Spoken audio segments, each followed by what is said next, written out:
Button down there. Yeah, he's putting right on my button.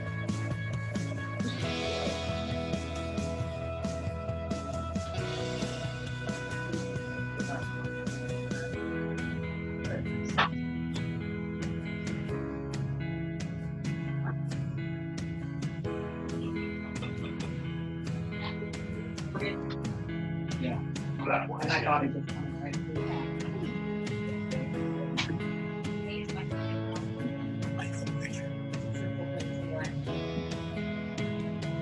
But he was going to start it off.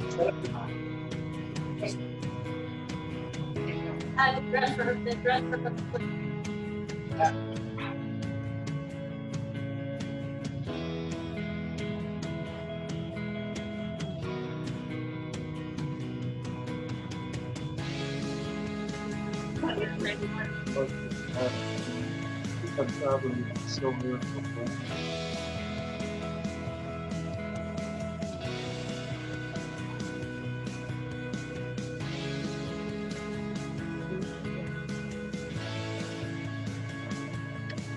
Now, if you want to watch it, you can have to just put up here. You want to do that?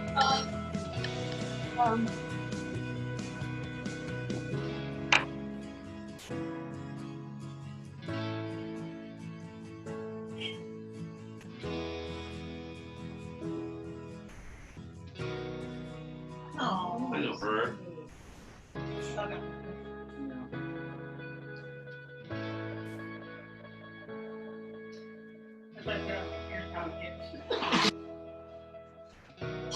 There we go. Hi, Claire. French fries. Hi. Claire. Hi. Is it started yet? No, well, no. Okay, good. Hi, Freddie. Hi. Oh, there's Jillian.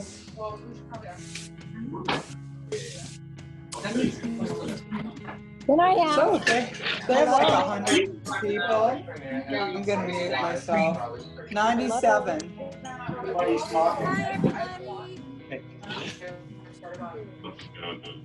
if you're having trouble getting? I'll start, baby. What do you know what you like? This kid. Yes. Oh yeah. 3 times. Different times. They make some like good organic like pre-made stuff. You don't want to blend it. They make No, stuff it like came up. Rob, Yes. you're not gonna let him touch the fan. No. Okay. Is You gotta learn early, okay? Yeah, exactly. Let's save them what's not, Listen, okay? kid. gotta learn. Every day people experience challenges, and sometimes they just need that extra little bit of help I'm afraid he's gonna to reach be able forward to for it. feel good about themselves and that they're doing everything right. So I got a call from a single mom early on when I started. Okay, here it's. She was a Hispanic single woman, and she had a couple kids, and she was commuting every day from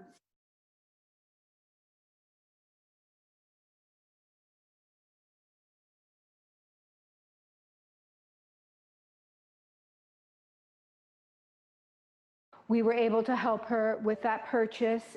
She was extremely grateful. She cried, and she was just like, couldn't believe that she was actually going to get the help that she was asking. Wednesday's gift has been just right there for us when we, for example, had a client who was. Welcome to the 8th annual Wednesday's Gift Night of Comedy and Wellness, and our first ever attempt at an online pandemic version. So we welcome you, and we're so grateful that you joined us this evening. We're very excited to have this group of comics. The audio isn't coming through the. the big man himself, Michael Pritchard. He put us on this path 8 years Well, we could ago try just put my little as we were speaker on struggling it to from find here. out what was next for us. And he said, let's bring laughter. And so we're super grateful to Michael Pritchard, and we're grateful to you. I can tell you that right now, in the heat of the pandemic, the need has not gone away. In fact, the need is greater than ever.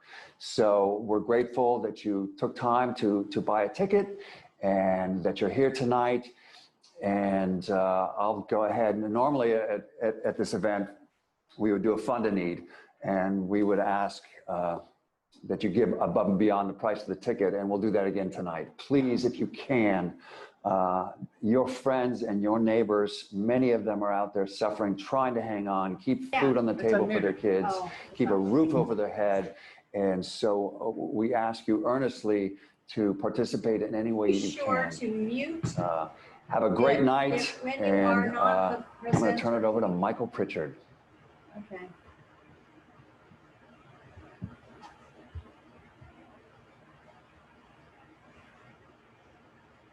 Ladies and gentlemen, thank you so much, and welcome tonight to Wednesday's Gift. We're honored to have you all here. Bless all of you for coming and joining with us in laughter. Let me get my speaker. Don't stop laughing because you grow old. Did you find your shoe? You did, huh? You're such a good. Wednesday's Gift is a group of individuals that believe in neighborhood is neighbor good, neighbor good is neighborhood, and all of us are doing everything we possibly can. And I'd like to right now introduce to you some of the work that we do and look at our board and what we do in Wednesday's Gift. Take a good look at this video. Thank you.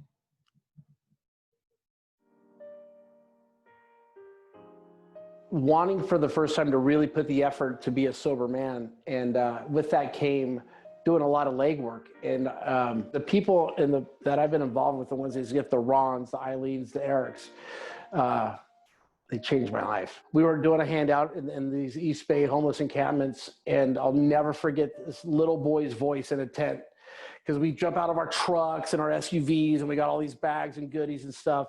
I'm here, I'm here, I'm here. I can only imagine trying to get out of the tent, trying to unzip it. And it was just this little young spirit, man. And I'll never forget that. And the joy of just a bag of, stuff and hope and being recognized. Somebody, a single mom had reached out to Wednesday's Gift, didn't really know the situation. We called her, went out, assessed, what she needed. It was a single mom, barely getting by, child sleeping on the floor. She needed some furniture moved, tried to get her somebody to donate a bed. It was easier just to go out and buy the girl a twin size bed and deliver it and set it up. And I know that when Russ and I did that on a Saturday morning, that wasn't our intention. We were just going down. It evolved. We went to a couple stores. Next thing you know, we've got a child's bed, delivering the bed, setting it up, leaving the house that morning. We didn't know where we were, exactly what we were going to end up with. But afterwards, walking away from that going, that just, I don't have a child myself, but watching that and seeing that expression on that little girl was very rewarding. Thank you for participating in this event. Thank you for donating to this event. And thank you for being a part of the miracle. Thank you. So yeah, thank you for participating in the Wednesday's Gift comedy show event. Although this is one of our bigger fundraisers of the year, the needs of the community don't just stop with this event. They're ongoing. Wednesday's Gift's going to help you when there's nobody else left to help.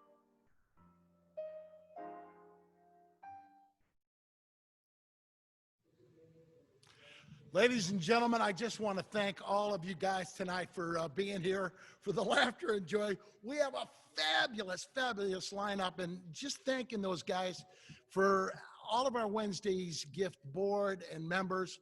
We do what we can in the community to uplift and shift and gift community members and to get them to be connected to the fact that there are neighbors who have redeemed their lives and love them very much and want to help do everything we can to help them in their lives.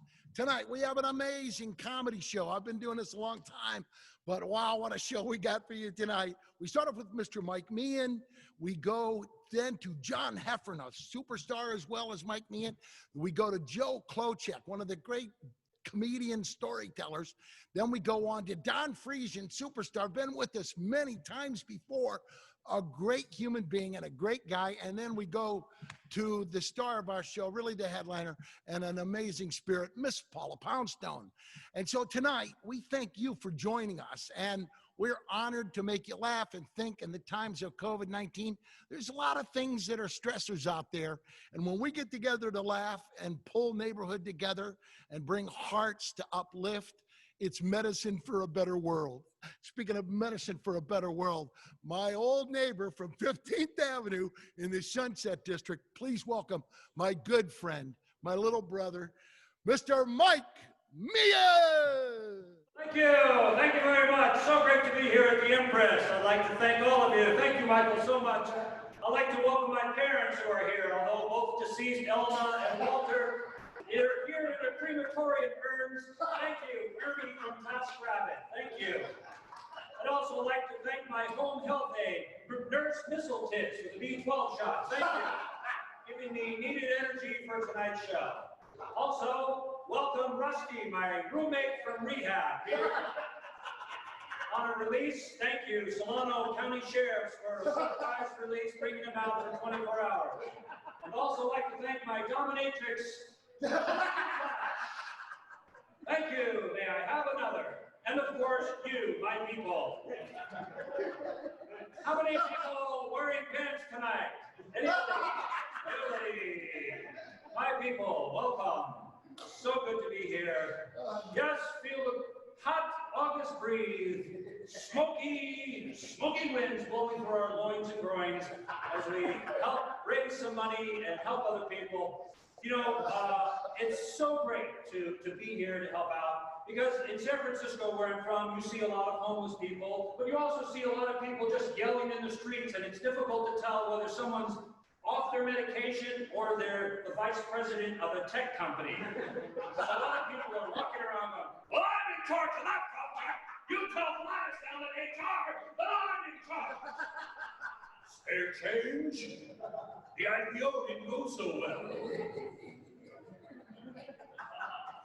But it's truly great to be here. I didn't think I was going to make it. I was at an Amish rave, and thank God it ended at sundown. I was able to get in the horse and buggy and plop on over here. So it's truly a treat to be here at the Empress. What a beautiful, beautiful theater.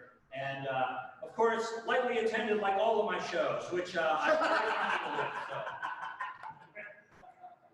It is wonderful. You know, driving over here, going across Highway 37, we saw a guy walk alongside of the road with flowing orange robes, and we went, that's either a Tibetan deity or a very enlightened Caltrans worker.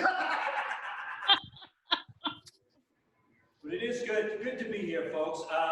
I'm psychic, but I have amnesia, so I know ahead of time what I'm going to forget. That's why I got to write it down.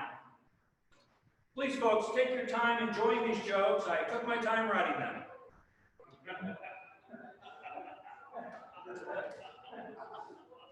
I ran into a former girlfriend, and she looked great. She had gotten a boob job at Costco, so they were huge. And there were 6 of them. But, you know, we had a breakup. She was always promising to do stuff and never came through. She would always go, this is the year of my lesbian affair. And of course it would never happen. But guys, when you hear the term lesbian affair, of course, the first thought in our head is, how can I be of assistance and get in the middle of this? I'm a team player. There's no I in team. Just want to help out. Although there's an I in tit right between two of them. Hello to the both of you. Hello to the both of you. But anyway, I ended up marrying a beautiful woman. I got so lucky, and she's a gorgeous woman.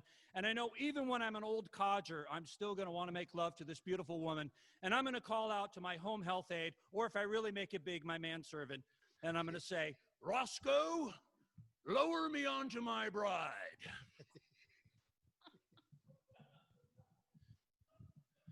Getting older, of course, everybody knows things change. You go over to a friend's house, you see a mirror on the table, you're like, oh, hey, gonna do some yay-ho? Huh? It's like, no, I felt the lump under here. Can you take a peek? But of course, getting older, I'm not afraid to do a lot of things. Like, I'm not afraid to go to the drugstore and go, hey, where's the sporty adult diapers? These are the regular ones. Well, I want the ones with Sean Connery on the front. With these pull-ups, I'm dry as a bone. But things are good. Thank you. You know, from San Francisco, we have so many transvestites in San Francisco. They've just opened up a Victoria's Secret big and tall, like a size 48 nightie with a hammer loop. There for work. I did go out with a woman that I met on Match.com. She turned out to be an arsonist. I should have realized that right off the bat. Thank you, please. Pause for the laughter. That's my pronoun. My pronoun is he or he man or hey man. Or if I'm wearing ladies' clothes, hey dude, your slip is showing. I don't want to tell anybody how to live their lives, but never ever get involved in an S&M relationship with someone with dementia. They always forget the safe word. You're all tied up going, swizzle stick, swizzle stick. They're just happy to be out of the house. Swizzle stick, swizzle stick. You can forget how many kids you have, forget where you live, but apparently the ability to snap a bullwhip never goes away. Deep, deep, deep in the hippocampus. I did go out with a woman who, she turned out to be a little bit hairy. Well, I thought she was wearing a Wookiee negligee. That's a new word. Thank you. Wookiee negligee. Thank you. But relationships are tough. If relationships were easy, there'd be no country music. Who likes to cry after sex? I don't, but I've had to comfort a lot of women. Maybe I'm doing it wrong. Are your breasts sensitive, ma'am? Because I'd like to read them a poem. Love, lost love, like barnacle husks on a ship that no longer sails in these waters. But I met my old love under a forgiving grove of spruce trees, and we laughed at our awkward, innocent hearts. Then the ticks came, raining out of the trees like ravenous raisins, picnicking on our flesh, bloated bladders and goiters of Lyme disease injecting, sucking ticks. Ah, love. This portion of our show is brought to you by the girlfriend substitute. I can't believe it's not Nookie. Folks, you can't change anybody. You can only fiddle with their medication. I just learned recently the founder of IKEA, the Swedish furniture maker, the founder has passed away, and the family's at home assembling the casket.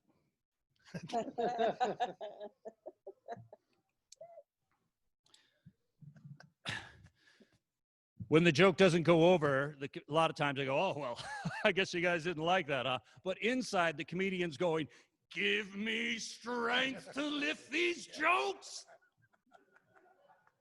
By the power of all heavens, comedians in the green room, please make this funny. By the nipples of Zeus, give this joke life. And of course, in France, they go, the joke, she is broken, no?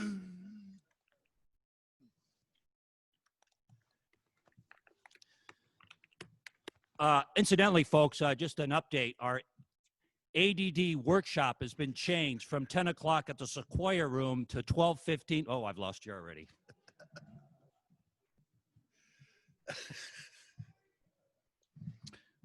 A lot of times, of course, you get sober and you go out and you get a job, and then you get, well, first you get work, then you get a job, and then you get a career. And that's what happens. But a lot of times you go through these job interviews and you don't really know how to behave that much, you know, but sometimes they go, well, where do you see yourself in 5 years? That's one of the questions they always ask, right? Well, where do you see yourself in 5 years?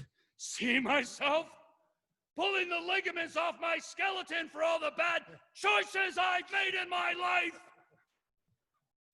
Can you start Monday?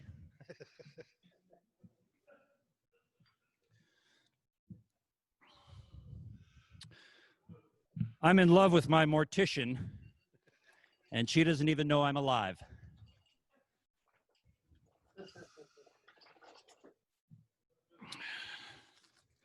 I'm trying to get healthy. I'm eating red meat. Well, I stopped eating red meat. I cook it. It's brown now. Of course, with the pandemic, you're always everyone's got the masks and stuff like that, and it's kind of a pain. Actually, I got a mask from my my dry cleaner.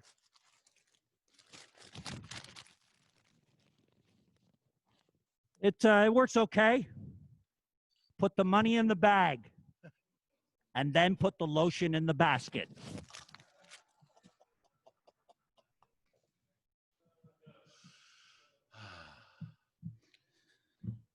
Where was I? Oh, yes. I believe I'm getting, what? That's the signal.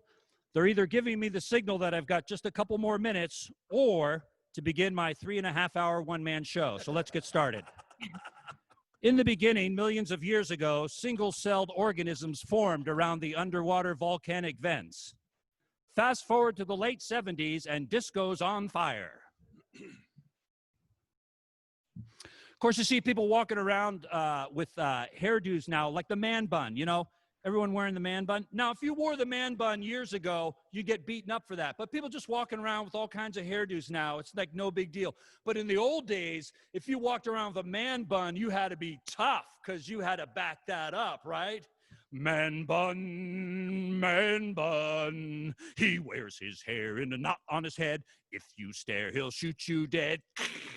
Man bun. And of course, there's 40 more verses, but we don't have time for that. You know, another song, of course, a lot of you probably know and remember is Paul Simon's 50 Ways to Leave Your Lover. Remember that song? That was a great song. Paul Simon to go, 50 ways to leave your lover. Slip out the back, Jack. Make a new plan, Stan. Don't need to be coy, Roy. Just listen to me. Hop on the bus, Gus. Don't need to discuss my drop off the key, Lee, and set yourself free. And then Paul Simon would say 50 ways to leave your lover, but then he just kept repeating those same 5 ones. And if you're like me, you're like, Mr. Simon, you owe us 45 more ways to leave our lover. Tell her she's fat, Pat. Go real gay, Ray. Fake your own death, Seth. Hit on her Manny. Hit on her granny, Manny. Skip to Fiji, Luigi. Tell her to vajazzle, Basil. My daughter gave me that one. And number 45, ask for a rim job, Jim Bob.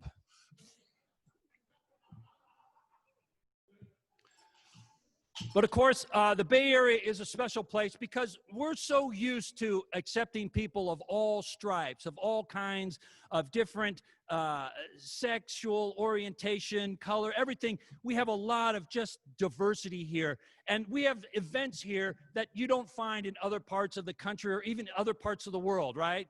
You'll hear things like, come on down to the LGBT Monster Truck Jam. See flaming homosexuals in nitro-burning Mini Coopers. And big lesbians in even bigger Subarus as they crunch Corvette after Corvette in a fiery fury of sapphic havoc. And there's more. It's the Transgender Demolition Derby. Who's a guy? Who's a girl? Who's next? In a vendor, bender, blender, gender, smash up, crash up. This weekend down at the Alice B. Tokless Octagon. It's fun for the whole family. 12 berry shakes, gluten-free funnel cakes, and LGBT BLTs. Come on down. Plenty of bathrooms for everybody. Be there. Thank you very much, ladies and gentlemen. Mike Mears. Give him a big round of applause.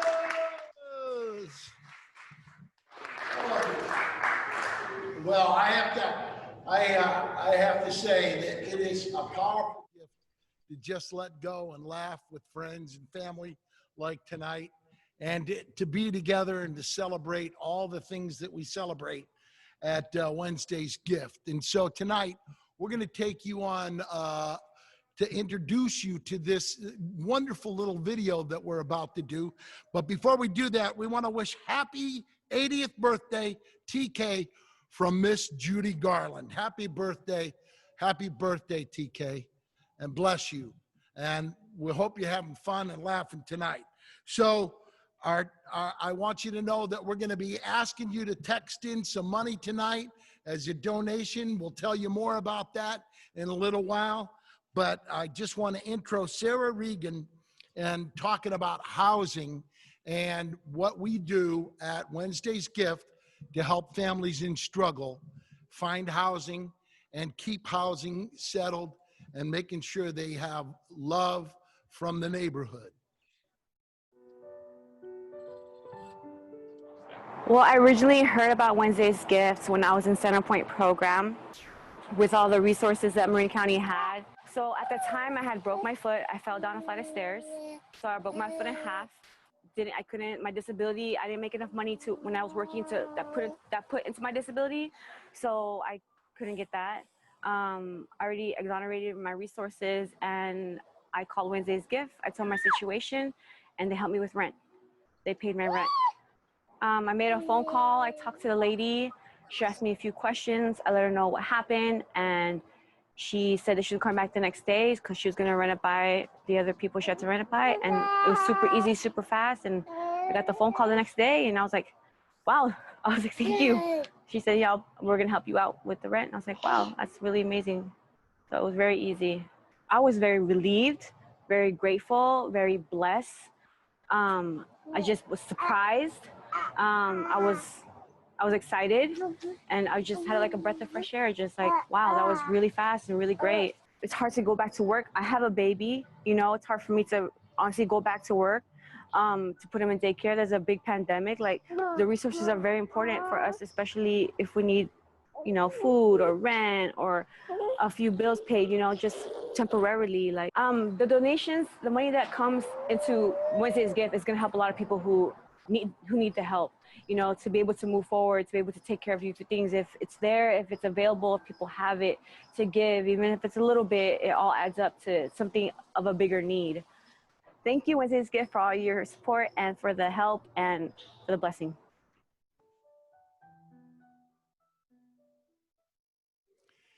We want to thank Sarah Regan for sharing her heart, and all of us at Wednesday's Gift are honored to have the work that we do for clients honored back by them to teach the community that we live in how important this work is and how great it is to have this work done. Tonight we have an incredible performer, an incredible comedian, and we want to ask all of you to join us in having some fun with our good friend, Mr. John Heffron. Yeah, I guess that would be me, right? I'm actually talking to you from the backstage of a comedy club in Atlanta, Georgia, where, to be honest with you, I don't know if they know that there's anything going on.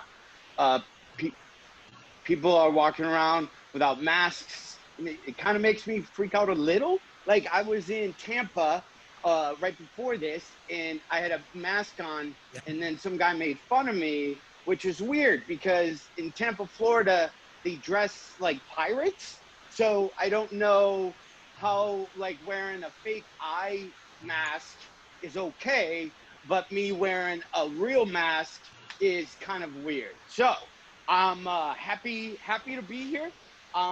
Excited, one, that I'm on my phone, which means I can't see anything, because if I was to go on to Amazon and buy things that I don't need, like here's what I bought during the pandemic, and I haven't been worried about catching anything, so I've literally left the box outside for like an hour, and then I open it up. But I got this thing, it's a cat hoodie. Listen, people, even if you don't have a cat, I really suggest getting this cat hoodie. It's a big hoodie, and it has this pocket that's like this big that holds a cat. You literally just put your cat in it, and then you can walk around and just kind of hang out with the cat. But here's the deal. Your cat hates the hoodie. Your cat hates it. But if you're my age, you get it because it has this big pocket, and I keep my remote controls in there. I got water bottles in there. I got Uncrustables. You can keep little like Cheez-Its. It's like a fun, I pretty much have like a fourth grader's lunch ready to go in my cat hoodie at any. I got a note that gets me out of gym class, which is nice. I got a couple Scholastic book orders in there. If you don't remember what Scholastic book orders, because it's been a while for some of us. Remember, like Amazon with really bad shipping, because you was in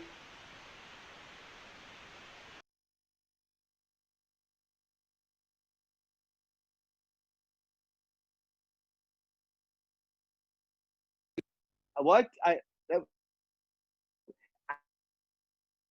don't, you know what? I don't even know if I was muted that whole with this technology.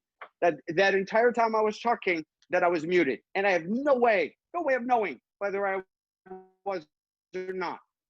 So I'm going to continue to talk and sweat a little. If you see that right there, that's a little. Oh, just the last 3 seconds. Thank you very much.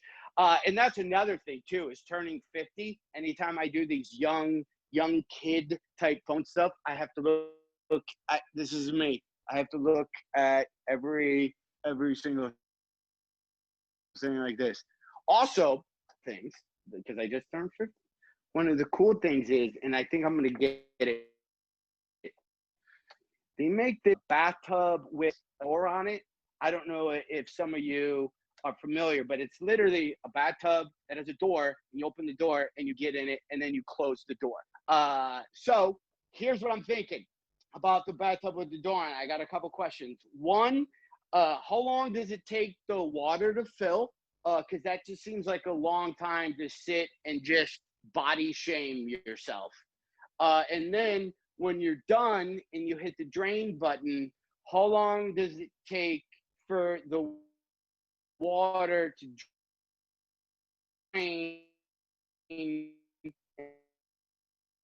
and bathtub rings on you? That acorn chairlift, I don't know if you see, it's a commercial where it's a woman who's in a chair and she's going up the stairs. It's something about that chair just seems so peaceful, because it's somebody's nana and she's just sitting in the chair and she's just slowly just going up the stairs, and I somehow just want that type of just peace in my life. The world can't expect anything from you. You're sitting in the chair, somebody calls you at that moment, you can just open your phone and just go, yo, I'm about to go up the stairs. I'm gonna lose you halfway, and just hang up your phone and just put your phone on chair mode and just slowly go up the stairs, looking at old family photos, which, I remember those old family photos. I just thought of this. Those old pictures of like elementary school pictures that every grandparent had going up the stairs. I don't even know if kids have those anymore, because I think most kids can take pictures of themselves with their phone and then submit that picture as their class picture. That must be nice, because have you looked at yours? Anybody you watching now, go look at your elementary school pictures. I don't think there was a school year my parents knew it was picture day. It's literally every picture looks like the photographer just took a picture of a feral kid. I got like toothpaste on my face. I'm literally 3 in a row. I'm wearing a pajama top that I wore a pajama top, but I'm wearing a pajama top 3 years in a row. Literally, I had just the number 11, and it just every year it just got tighter and tighter. Like I'm this out of shape superhero with just that really bad mom haircut, which is close to what I have now. because of Corona. There's nobody to cut my hair. Remember your mom would do it? Your mom would go to the junk drawer and pull out those mom orange handled junk drawer scissors. Those same scissors used to cut carpeting, cut pizza, open the paint can lids. Same scissors she'd use it to cut the dog crap off the dog. You know, when it would get there, literally would cut off the dog. You'd literally run around the house going, Mom's trying to cut her hair with the dingleberry scissors again.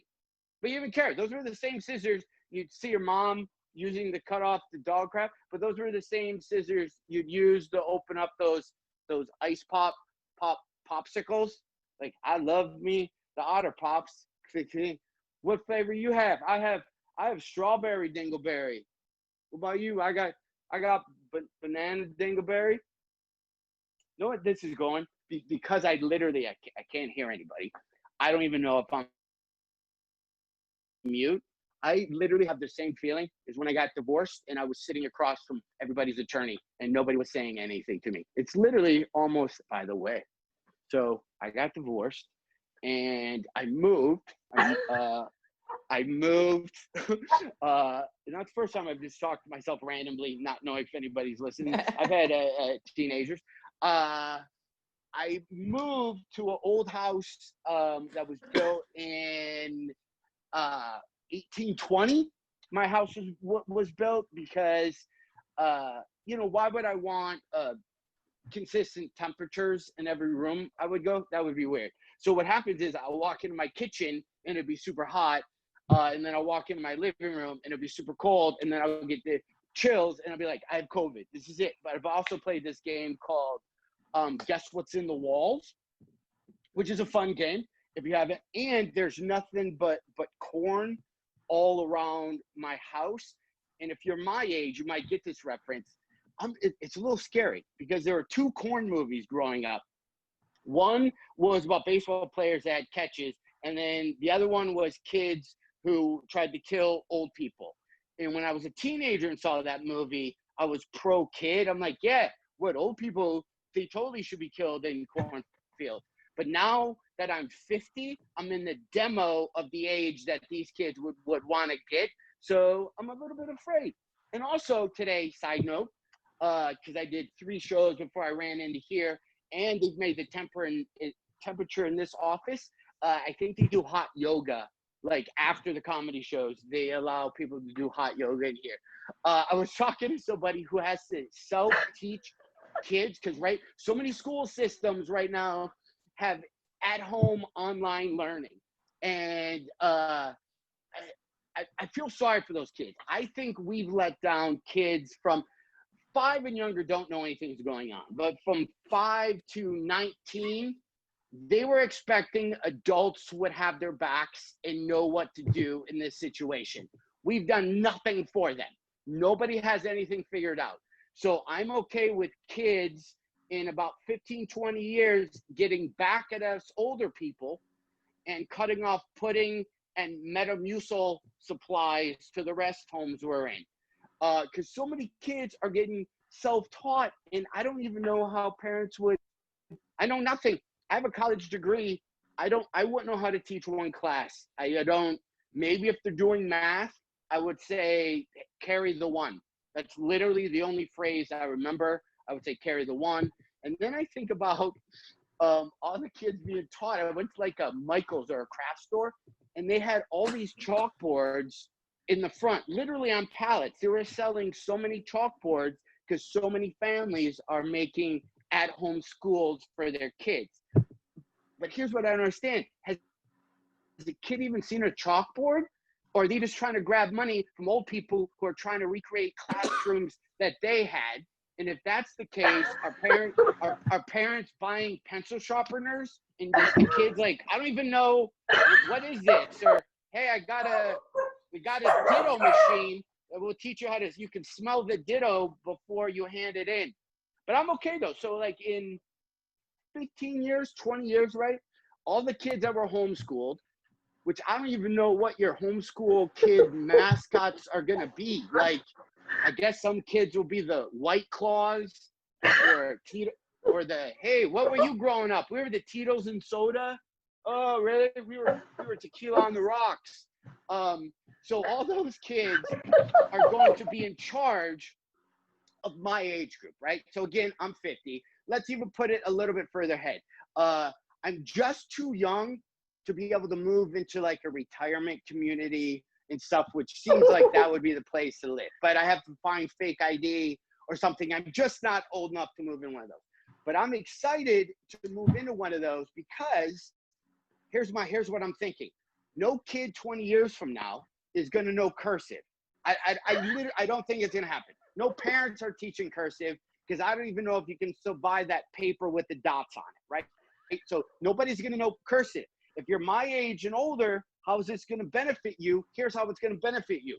Once you're in a rest home, retirement community, whatever it's called, and younger people are taking care of you, I'm going to be able to write notes to all my friends in my secret ancient language. And I'm going to plan fun stuff.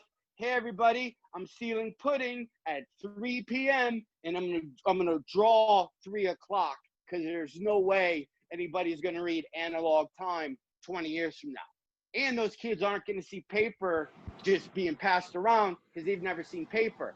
And I'm going to fold the paper in such a way where the kids aren't even going to know how to get into it because I'm not going to write the word pull. And it's going to be password protected, or in case any of us watching are living with each other, the password's probably going to be yellow 5, right there. That will be how we get into the pudding thing. You know what? I do this whole thing blind. I have no idea if I'm done. Yeah, I don't know idea if I talked to random people. I just kept talking, even though I saw one of the comics, somebody says Zoom bombing. That's not a thing. I'm talking to a phone that I can't even see, by the way. And I talked as long as I could for almost 15 minutes straight. And if you talk to my ex-wife, who I was married to for 17 years, she's never heard me string these many words together all at once. On a side note, if you're not married, let me give you some last advice. My last thing I'm going to tell you. If you're not married or you're about to be, one, did you know your wife moves in with you? Yeah. And then when she moves in with you, she makes you get rid of everything that you've ever had prior to her. My wife made me get rid of my roommate.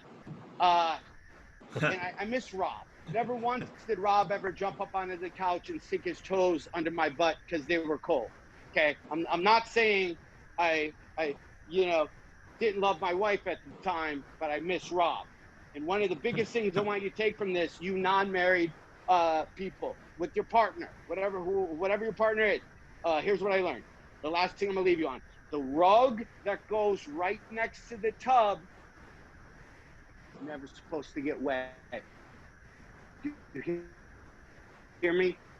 It's never supposed to get wet. You that shower, you are completely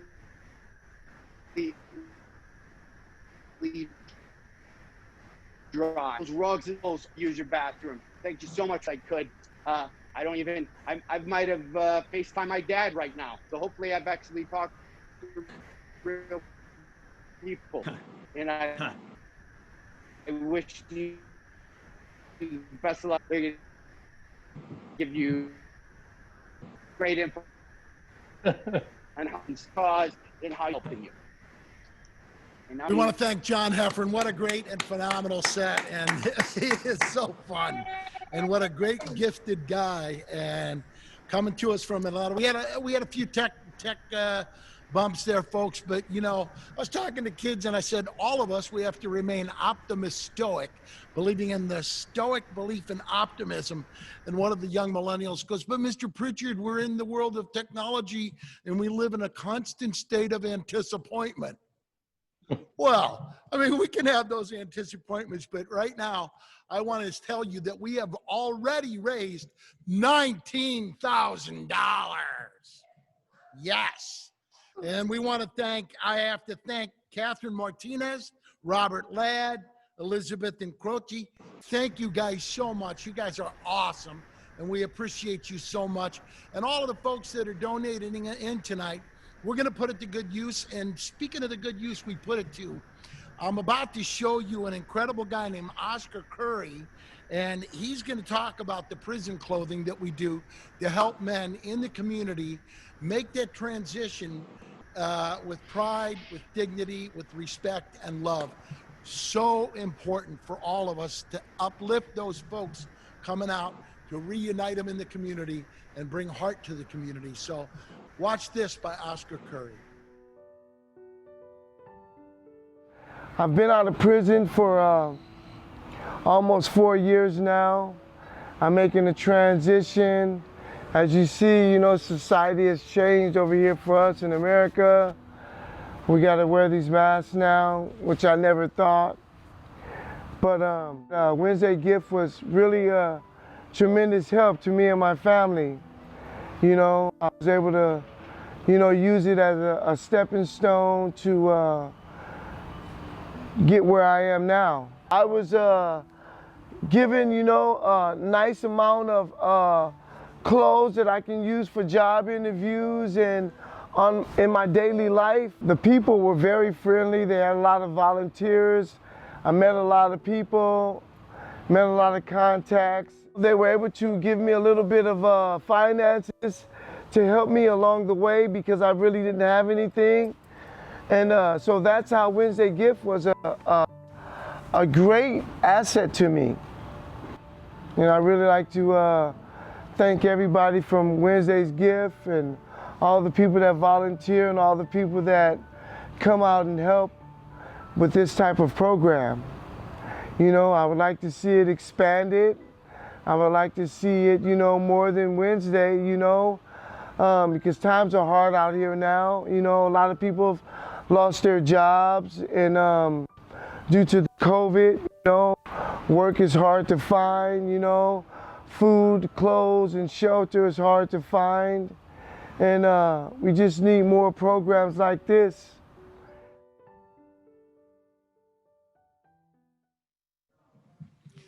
We want to thank Oscar for that. And we know that folks, and I tell you, I've been in this work for 50 years, and I can tell you that one of the young men I worked with said that self-esteem is a job that pays you your human worth and dignity, and helping a young man find their way through when they come from prison. They say that two men stared out from prison bars, one saw mud and one saw stars. We at Wednesday's Gift help them find those stars out there. And speaking of which, I have a superstar here coming up, an amazing performer. Please welcome our good friend, a many-time performer for us, and a good guy, Mr. Joe Klochak. Hello, world.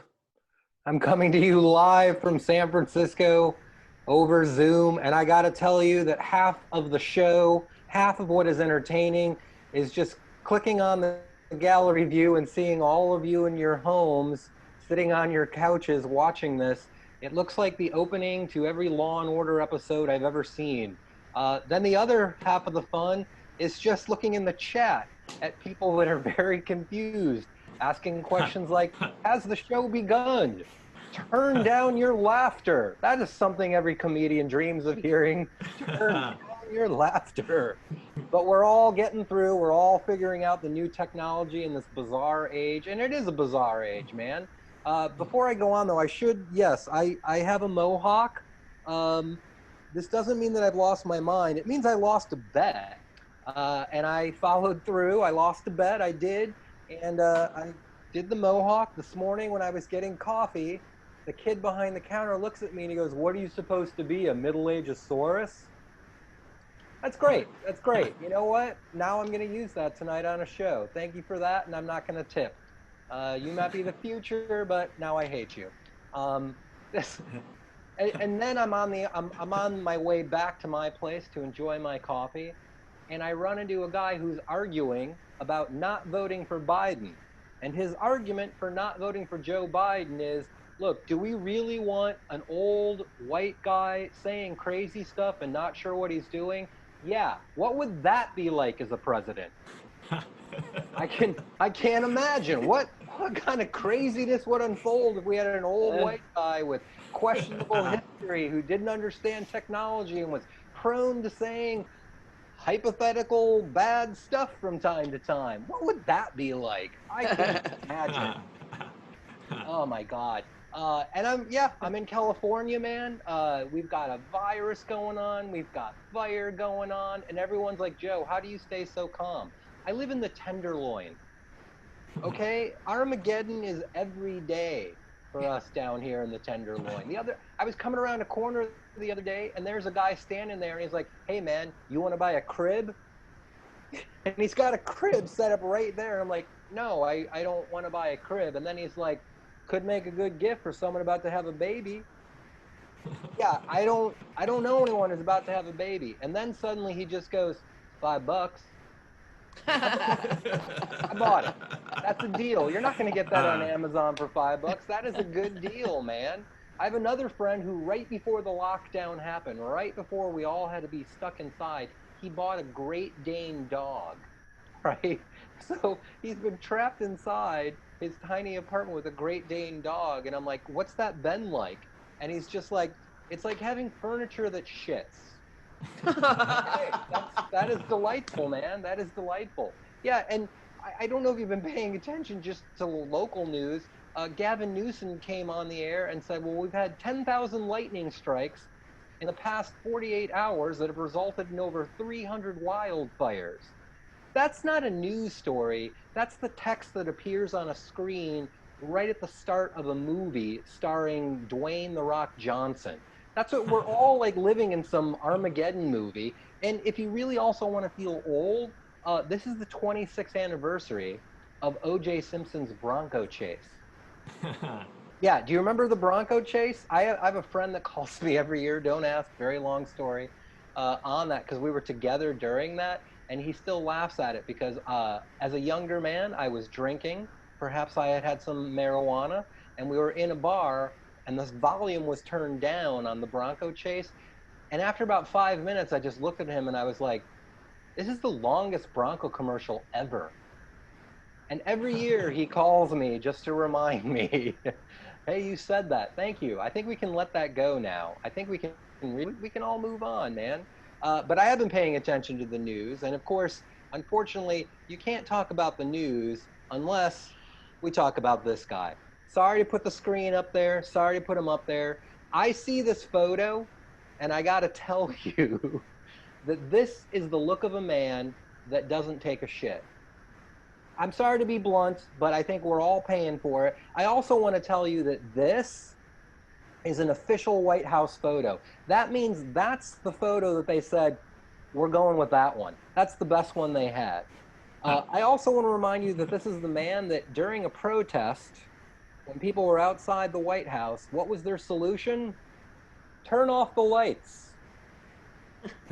Like it's Halloween and they ran out of candy. That was the solution. Hey, there's a bunch of people outside. They're asking for justice and equality and a change in leadership. What do we tell them? Just turn the lights off, tell them nobody's home. Like they were just going to go away when they saw the lights go out. And Trump was in the bunker and he lied about that, right? So then what were we supposed to think? He's just in the dark, alone, just sitting there like, why does no one like me? Like, no, you turn the lights out thinking America wouldn't notice and just go home. And then the next day, what does he do? What does he do to make his image look better? He tear gasses the crowd of peaceful protesters to get to a church where he can hold up a Bible. And look at this guy. This is not a guy who's used to holding a book. He looks like he's reading the side of the Bible the same way I read the side of breakfast cereal ingredients at Whole Foods, and we're both saying the same thing. There's no way I'm putting that in my body. There's no way I'm swallowing that. But look at that. That's not a man he's probably been looking like, this is a book. I've been using these as door stops for all this time. And I don't know if I hope some of you saw the Democratic National Convention. The thing that was most impressive is that they pulled it off. They're trying to do that tonight. You know, they're doing an amazing technical job of just making this work. Here's two of the speakers that are going to be there. Boom. Remember this couple from St. Louis? They had protesters walking down their street to get to where the mayor lived to protest. but they were so freaked out. And here's my question. How much hatred and fear do you have in your hearts that you see people walking by your house and you're like, we got to get out there. Should we put shoes on? No, get the guns. Look at this. They're barefoot. Like, that just tells you their priorities. They could get to their guns faster than they could get to their shoes. And why were they worried about protesters? I don't know. Maybe because you're living in this Les Miserables backdrop. You know, maybe you were finally like, well, it's finally happening. They're coming. I think they're actually going to show up. The other thing that I think we've all noticed, the people that protest not wanting to wear a mask, boom. How is it that they also look like people that can't wear shirts? This guy, he doesn't want to wear a mask, but you know he wears a hood. You know he wears a hood. Look at that dude. I just can't believe that these are the serious people saying, oh, I'm against doing something for my health. We know you're against doing something for your health, man. You go through drive-thrus. I get it. We've also talked a lot this year about Confederate statues. That is amazing that we're having that conversation. And you know what? I am for getting rid of all Confederate statues, except one. I think we keep this one. I don't know if you've ever seen this one. It's in Tennessee. This is of the KKK founder, Nathan Bedford Forrest. And here's what I realized. I think that the whole reason they started wearing hoods was because of this guy. I think that is his actual face. And they were like, hey, Nathan, look, we really appreciate you terrorizing people that are different, but man, you got to cover that up because no one's taking you seriously.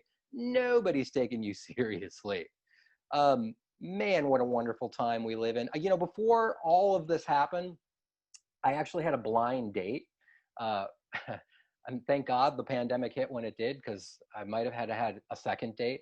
But we go out to this restaurant, and here's the issue. She was so rich, we didn't live in the same world. We didn't even live in the same reality. We couldn't even have a conversation, right? We sit down to dinner, and the first thing she says is, I like to summer in the south of France. How about you?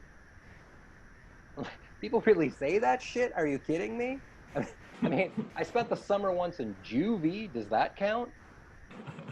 And she's like, what's Juvie? What's Juvie? That is an island off the coast of your parents' expectations. That's what that is. And then we start talking, and she tells me that for religious reasons, she is against gay marriage. Okay, you know what? If your religion tells you don't do something, don't do something. But you know what? We don't all have to do it.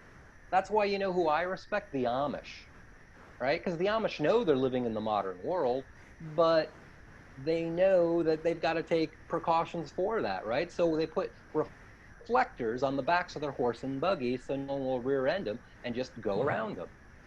I think if you're against gay marriage, you should have to wear a reflector on your back so we know who's afraid of being rear-ended and we can just go around them as a society. Just makes sense to me, right? And this is all before the appetizer shows up, right? And I'm like, this is not working. And then she hits me with, well, I'm a huge Trump supporter. I'm like, wow. That's when I decide, you know what? I'm going to have sex with her.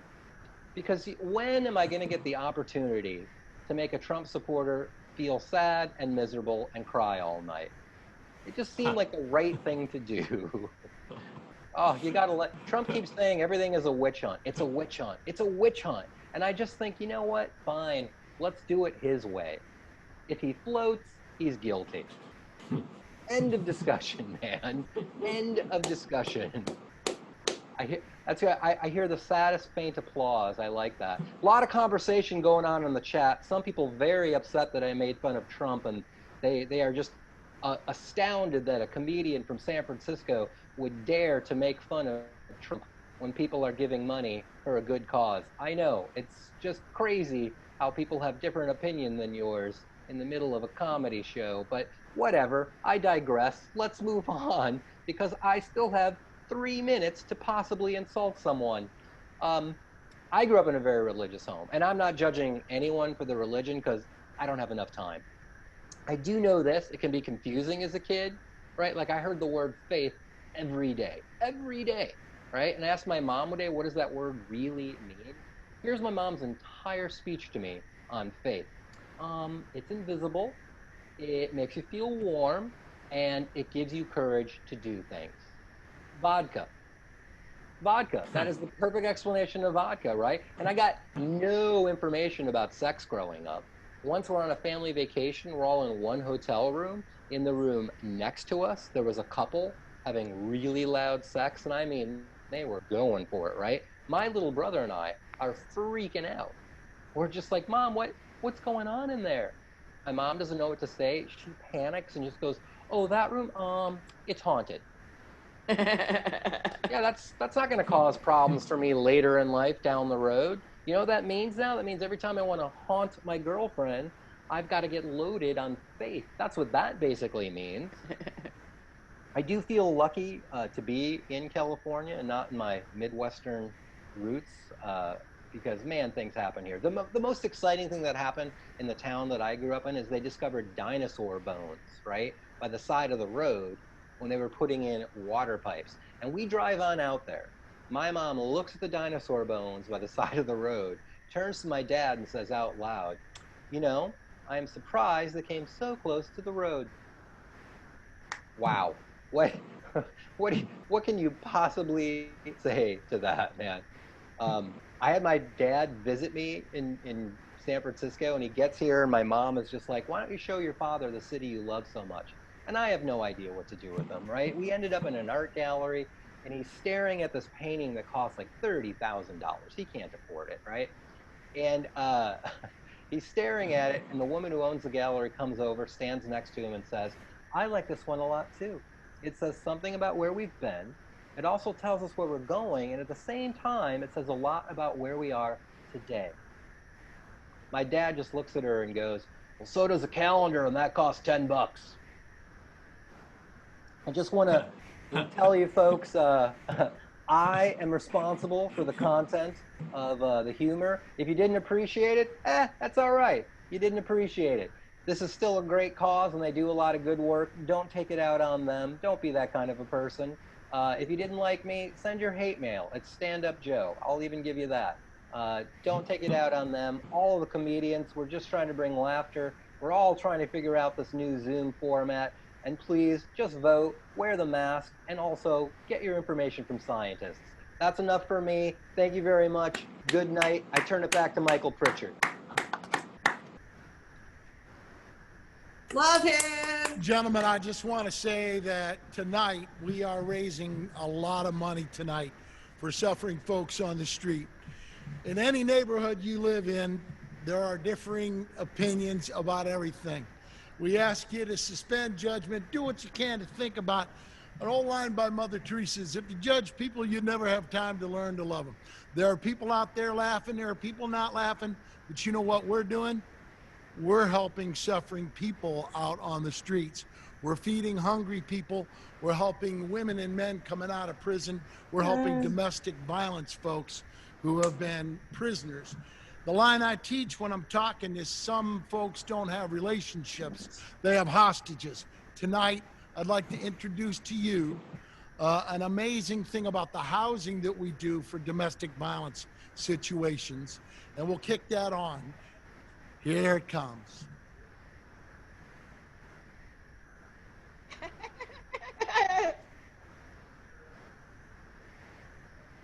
No, I have this. Oh yeah, sure.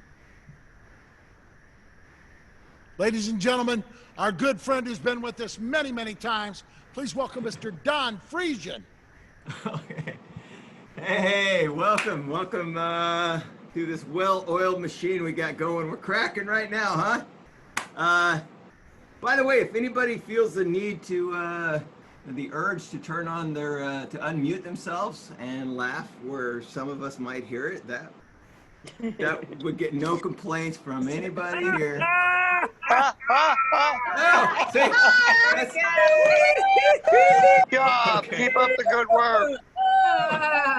All right. Okay, and maybe just a little lighter on the voice. Wow, I'm getting picky now, huh? Welcome to welcome to whatever this is. Thanks for coming out. Well, to my basement. So we're not out. Nobody's out, right? We're in. We're in. We're always in. We never ever leave. Do we leave? I don't. But we're here in cyberspace, and I'm here, and you're there, but that's neither here nor there. We're here. We're all. Language of this time makes no sense at all. We're coming together by staying apart. What? It feels more like we're staying together and coming apart, to be totally honest. I'm trying to make sense of it. Okay, whoever just turned on, feedback. If you hear feedback, that was probably you. So COVID, huh? Thank God that's almost over. That was going to be a really big deal at some point, I think. I don't know, man. I've been watching the pressers, and apparently it's going to magically disappear really soon. So I'm holding out on that. I was liking Dr. Fauci's his takes on things. You know, I was following him. He's very smart. They phased him out, and you could tell they were going to do that because first of all, he's like this tall. Okay, so he was doing the reports, and he was talking about how the curve needs to be flattened, right? But if you watch it, like every day, they little by little, if you watch it in time lapse, they were phasing him out. He's like, and another thing, we're gonna come down here, and we're coming over, and hello, if you could, why is the ground sinking below me? What's it? Hello, up here. If you look at the chart up here. They replaced him with Dr. Birx. Have you seen her? She's worn out. Can you tell? I mean, what? Are you kidding? My Siri phone just talked to me. Yeah, Dr. Birx is worn out. She, you know, you could tell because she's like, comes out, she's like, hey, everybody. Okay, so let's look at the curve today. Whoever just turned on, you got feedback there. This is not easy, I'll tell you. Just getting the technology right, stuff. So she comes out and they're like, just be positive. She's like, have you seen the numbers? Okay. So if you look at the curve, it's going up a little bit. It's kind of going up. It's going up, but it's got a little bit of it starting to. It's mostly going. Can I get a shot of tequila? Thank you. All right. And oh, this is the bottom half. Oh. I'm gonna need a ladder. Does anybody have a ladder? Make it a double. Okay. And then they bring in next week's projection. She's like, oh, okay, so wow. So this curve is going up, and it's actually coming back. I didn't know it could do that. It's like a tsunami. It's coming. Leave the bottle. Okay. Anyways, that's where we're at. We're trying to make it all work. The curve, we got to hold down the curve. That's what they say, right? We're bending the curve. Remember when it first came out, we learned, oh, there's a curve? What? So it came up and we're like, okay, we're bending it. We got to stay home. We're bending it. But the curve isn't like a twisty tie, you know, it doesn't just stay in place. It's like a spring. It wants to just pop back up. We go, oh, we got to flatten it. We're flattening the curve. We're bending it. We're flattening it. It's almost like, the curve is almost like Peter Sellers and Dr. Strangelove. It just wants to like,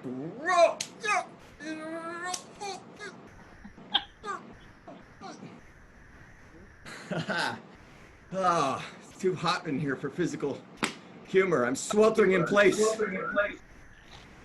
So, so I'm doing my best. I'm getting groceries once every week or so, you know, and it's a big deal now, right? You got to load up, you got to put on the gloves and the mask and the wetsuit, you know. My neighbor sees me getting in the car from across the street. He's like, where are you headed? Now I feel like I'm in an old-timey Western. You know? I'm going into town for supplies. Be back on Tuesday. What stores are you hitting? Well, I'm fixing to go to the general store and Trader Joe's. Anything? Pick me up some tiki masala. What, regular or vegan? Vegan. Of course. It's like you don't even know me, man. Just trying to make the best of it. Staying inside. I mean, we're home. And we are home, right? Right? It's not just me, right? Because that's my big fear, right? Everyone's gonna be like, oh no, man, it's been over for months. Where have you been? You're still home? We went to the backup planet like 2 years ago. Where have you been? I was working on my green screen, man. I almost got the lighting right now. That's my fear. I'm going to be like that Japanese soldier after World War II, like 30 years later, he's on a Philippines island, has no idea that it's been over, right? I'll be writing to myself, "Dear diary, I have been quarantining for 17 long years. Despite stocking up early, I am dangerously low on toilet paper and soup. I stopped watching the news, it's too depressing, but I do follow people on Zoom, and they are interacting with each other and going outside. Their backgrounds are so realistic."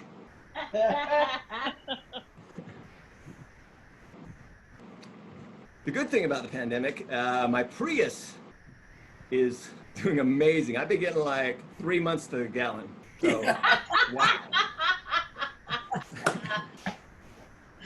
So we're all just having fun, just doing what we can, you know, making it work, doing shows at home. I'm not wearing pants, you're not wearing pants. What's the deal? Nobody cares, man. You think I'm kidding, but I am actually literally not wearing pants. Okay, if you check this out, you can see, yeah, there you go. That's for you people. Green screen. Green screen, oh, liar. Yes, green screen. So I'm here, and the kids they're doing good. They're in college. They're in home college. You know, it's like regular college, except it's in the living room, and it costs the same exact amount.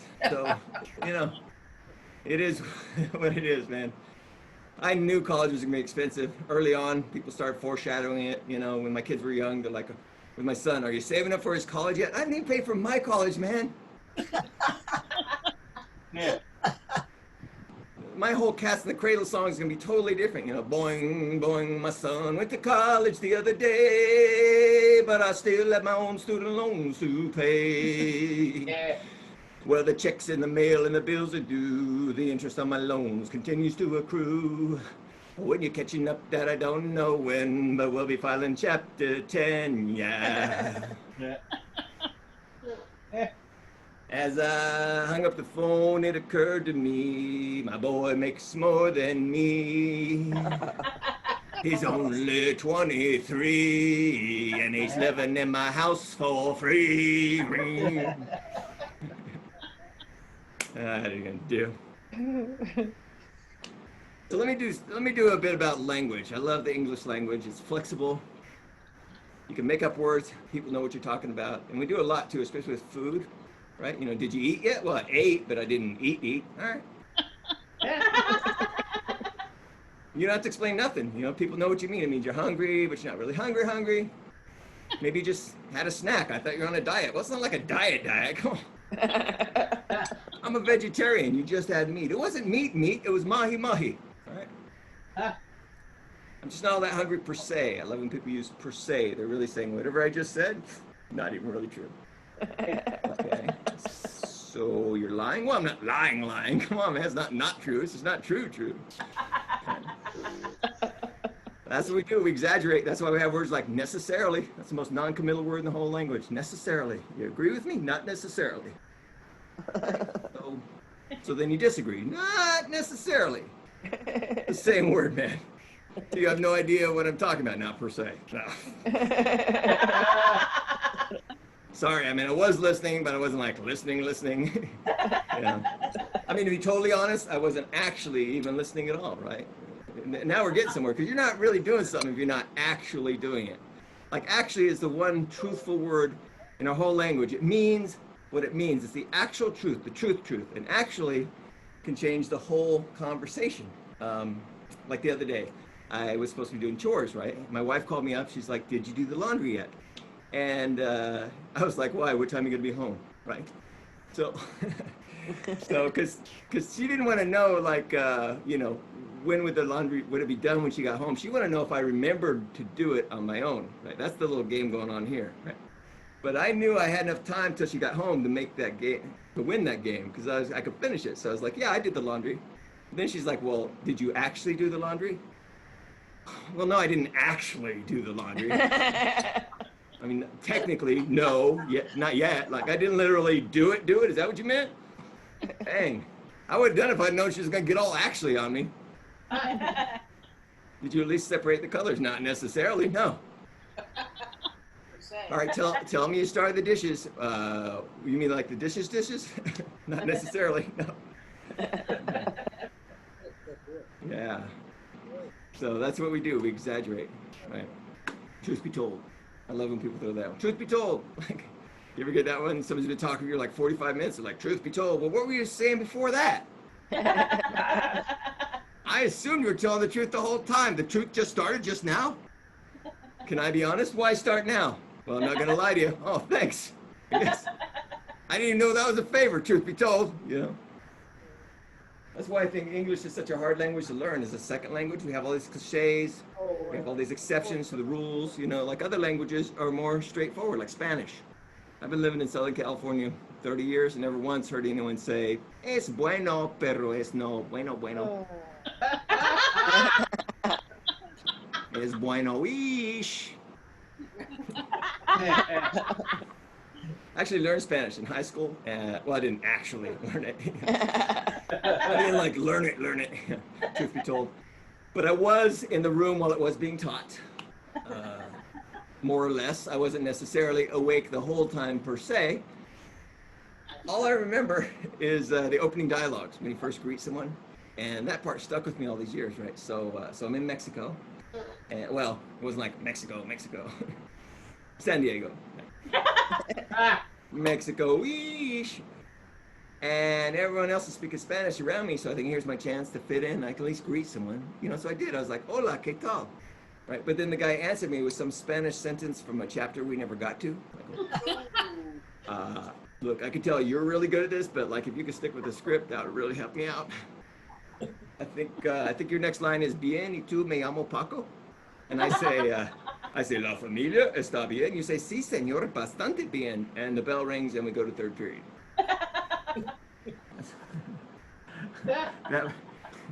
Thanks for sticking with me. If you did, I have no idea. 145 people, 2 mics on. Okay. We gotta plan this different. Well, good. I don't know. I'm an idiot. I am. At least I know it. Right? That's something. I think a lot of us are idiots and have no idea. I think if you're an idiot and you don't know it, it's probably because you're not married. Right? Because you can pull off stupid in front of strangers all day long. They don't see you enough to know it's a pattern. You screw up in front of a stranger, all you guys say is like, oh, lesson learned. And they believe you. They're like, oh, yeah, I'll probably never do that again. Right, yeah. Try that in front of your spouse for 20 plus years. Lesson learned. Really, it's the 3rd time this week. Well, lesson forgot. You know, I learned it, but then I forgot what I learned. You know? I thought you were going to remind me to remember what I know. I thought we had that deal. She's like, you're an idiot. Well, obviously, yes. You know, in fairness to me, I was an idiot before you married me. So it's, you know, it's kind of on you. You know what I'm saying? If you think about it, I'm just saying, if you ever remarry, lesson learned. So, yeah, I am married. I'm finding I've been married a long time, but I'm not getting any better at it. Apparently quite the opposite. I don't know. I asked, you know, nobody really has any good advice. I know there's a lot of people with good marriages and they think they're giving advice, but they're not, you know. I mean, like nobody, like here's what I ask every show. I ask like, what advice to the audience? And the one I get the most, happy wife, happy life. I'm like, okay, so you don't know either, huh? Because I don't know if you noticed that there's no advice in there at all. It just tells you what will happen if the one good thing happens and another good thing. Well, it doesn't tell you how to do the first part, right? That would be like going to IKEA and you get the furniture home and the instructions say, happy table, hope it's stable. Oh. Is that it? Use your smarts, no extra parts. This isn't helping at all. There's no happy husband sayings. Have you ever noticed that? Happy husband, no one gives a crap. Oh, thank you. Yeah, happy hubby, eat some grubby. Get out of here. Got a frown, cram it down. Happy you, no can do. Happy dad, mom's still mad. I'll wrap it up in a little bit here. I know we're when things were going better at one point, we were talking about renewing the vows, and I don't know if you guys, I hadn't even heard of that. I was coming up on an anniversary, and my friend was like, "Hey, you gonna renew your vows?" And I was like, "Oh crap, when is that due?" I didn't even know they expired, you know? Like, what do you even say the second time around? Hey, want to go month to month? I don't know. I thought I was all set, you know? I already said till death do us part. Like, I'm on the death plan. How deep does a rabbit hole go? No, nobody calls it the death plan. If you don't, nobody would get married if you call it the death plan, you know? Dun dun dun dun dun dun dun dun dun. So I will say the only thing I did learn, the only advice I would give anybody is that seems pretty foolproof is, you know, go on vacations when you can. Vacations are good for marriage. My wife and I got to go on a cruise ship in Alaska, and if you want to feel young, go on an Alaskan cruise. Yeah, the average age our week was like 120 something years old. And all week long, people kept saying, "I want to see Alaska before I die." I was looking around the ship thinking, man, some of y'all are cutting it a little bit close. We sit with this one couple at the same table every night. They've been married for 53 years. It sounds amazing. You know, till you meet them, you could tell they've been pissed for 52. They had that attitude. Well, I said forever. Deal's a deal. I'm like, well, maybe you guys should split up. Oh, I wouldn't give her the satisfaction. I think I can outlast her. State Farm pays the winner.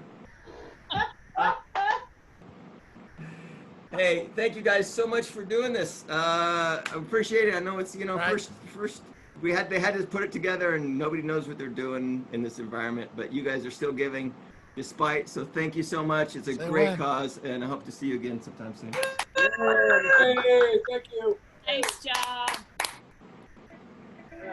Thank you. Thank you, Don Friesian. Great job. Phenomenal comedian, phenomenal guy. We appreciate his help over the many, many years at our Wednesday's gift celebrations of laughter and wellness. Right now, I would like to say that we're going to transition into a quick video about domestic violence and its impact on housing and culture and children's lives. I tell young people that sometimes some folks don't have relationships, they have hostages. And at Wednesday's Gift, we do everything to cocoon the love of the family to get them back up and stabilized and anchored in the community. Please watch this video. About 3 years ago, we were placed in a challenging situation where I had to make a very definitive decision. And myself and my 3 children, we had to walk away from our home of 14 years due to domestic violence. And from that moment on, we never looked back. We walked away from everything. The boys had 120 seconds, and my daughter as well, because that sounds a lot longer than 2 minutes.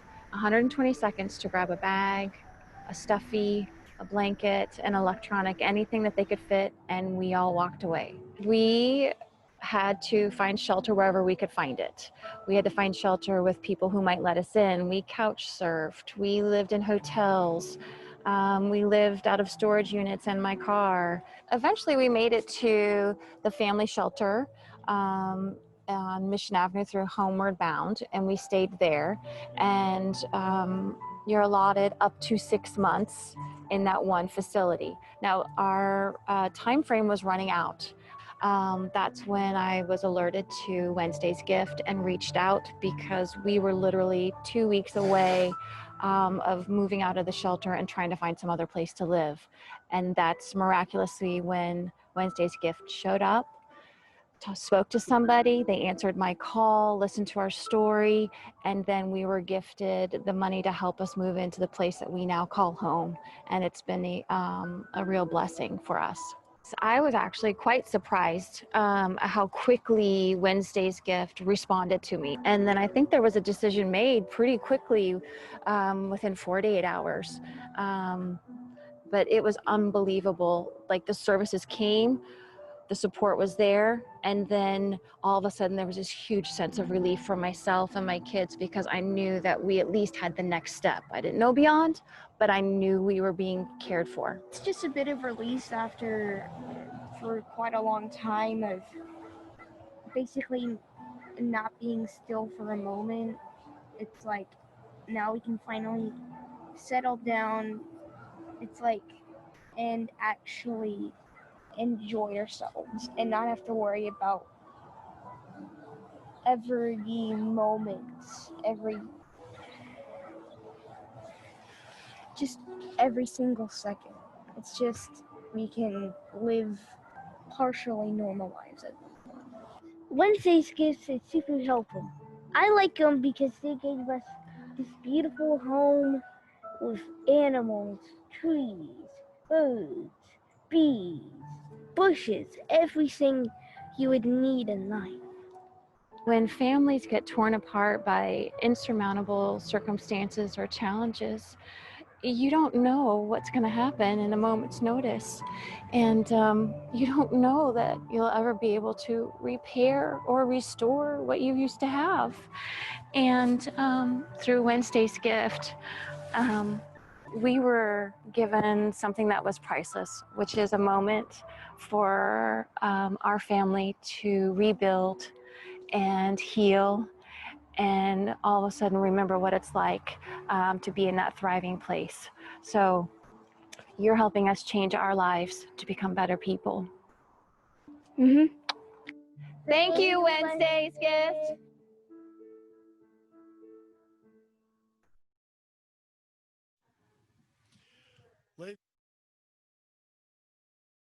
And working with children for 55 years, they touch your heart. They lift you to be conscious in an unfiltered spiritual way.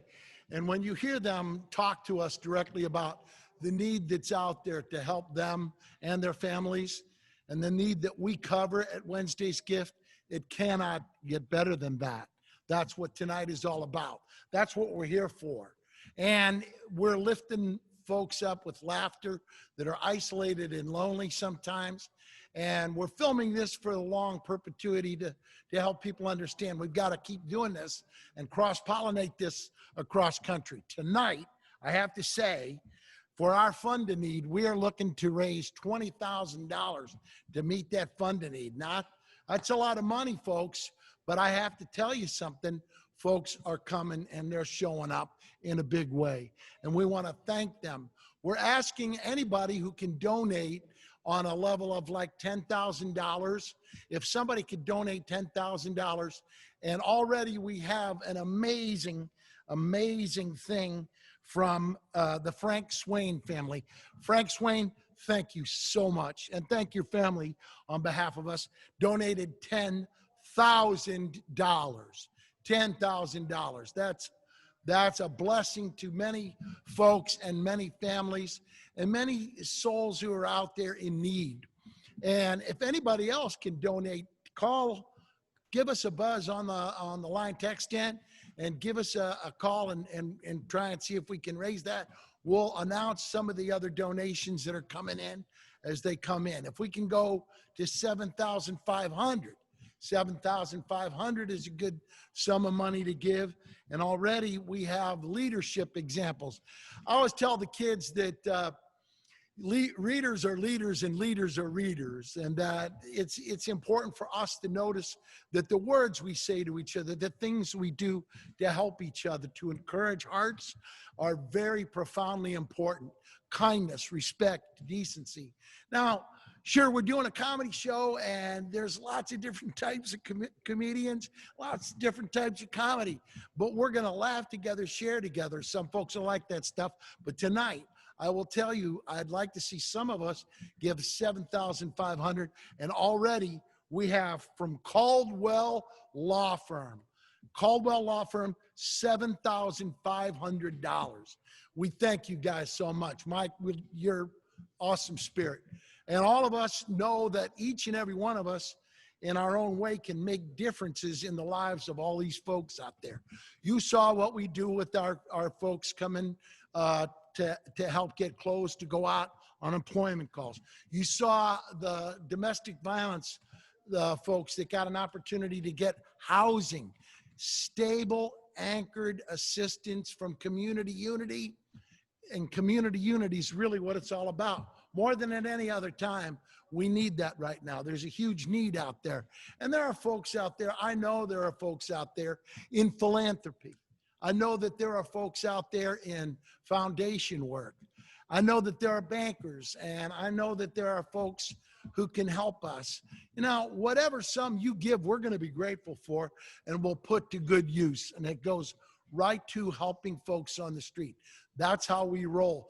This kind of template is what really helps a community, because we can give free money to folks just to keep them stabilized.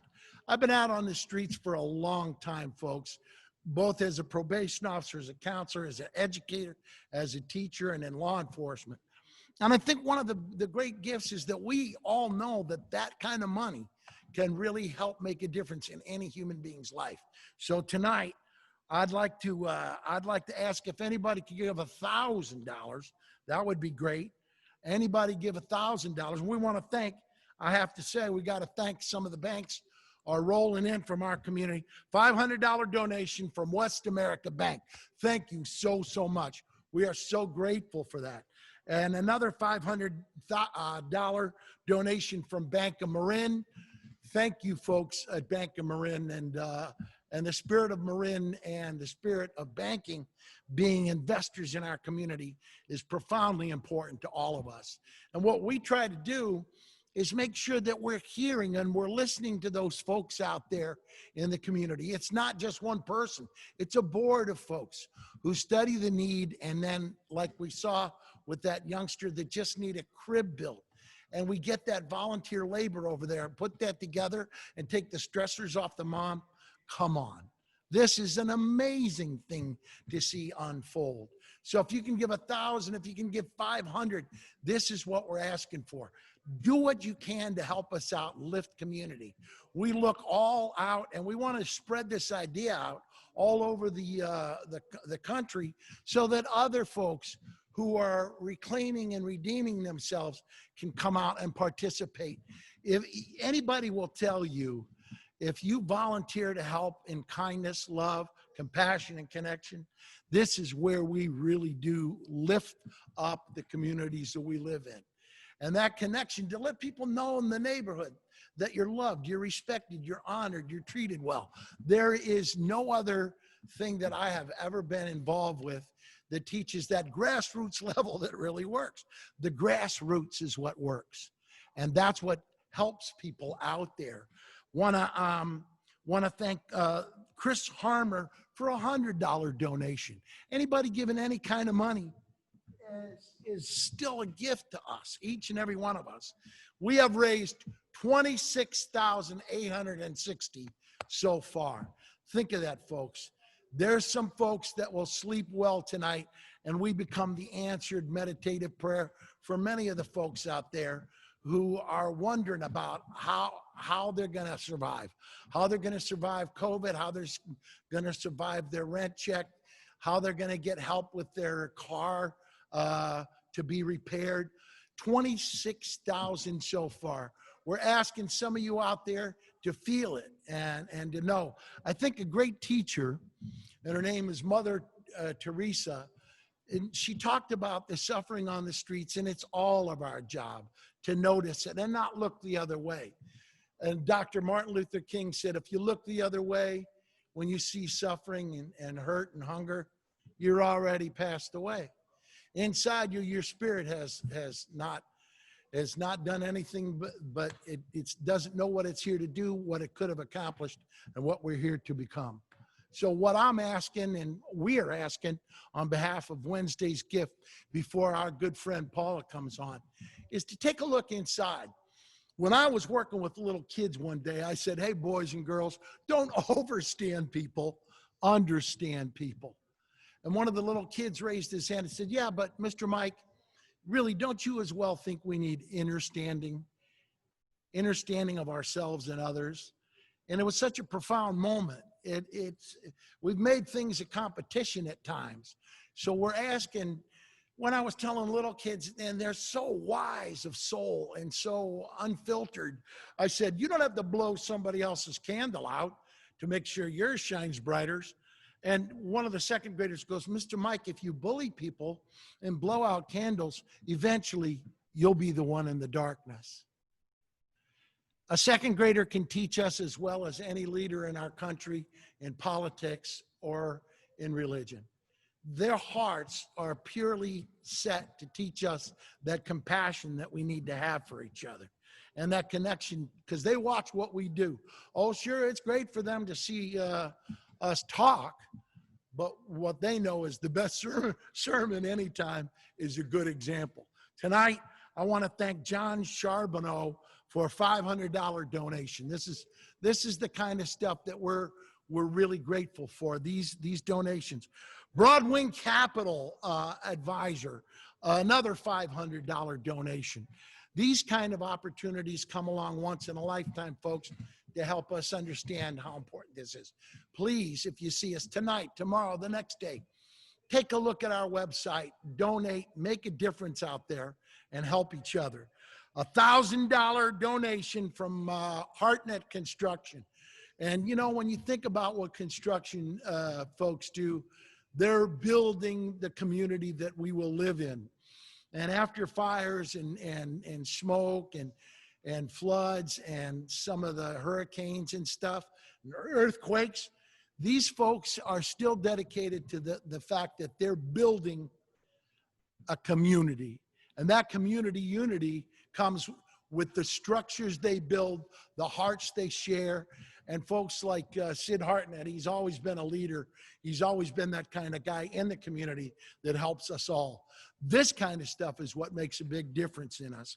$1,500 donation from Anonymous. And thank you, Anonymous. You are awesome. We appreciate you so much. And we are grateful to you in your life for seeing us for who we are and what we can do and how we go about doing it, because it's by committee, folks.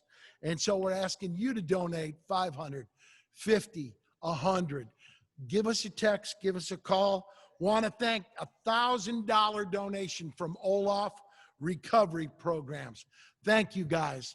They are those folks on the streets in San Francisco who save lives and restore lives and restore families to the comfort of knowing that their loved one is being taken care of, not just there, but in the future, teaching that skill set.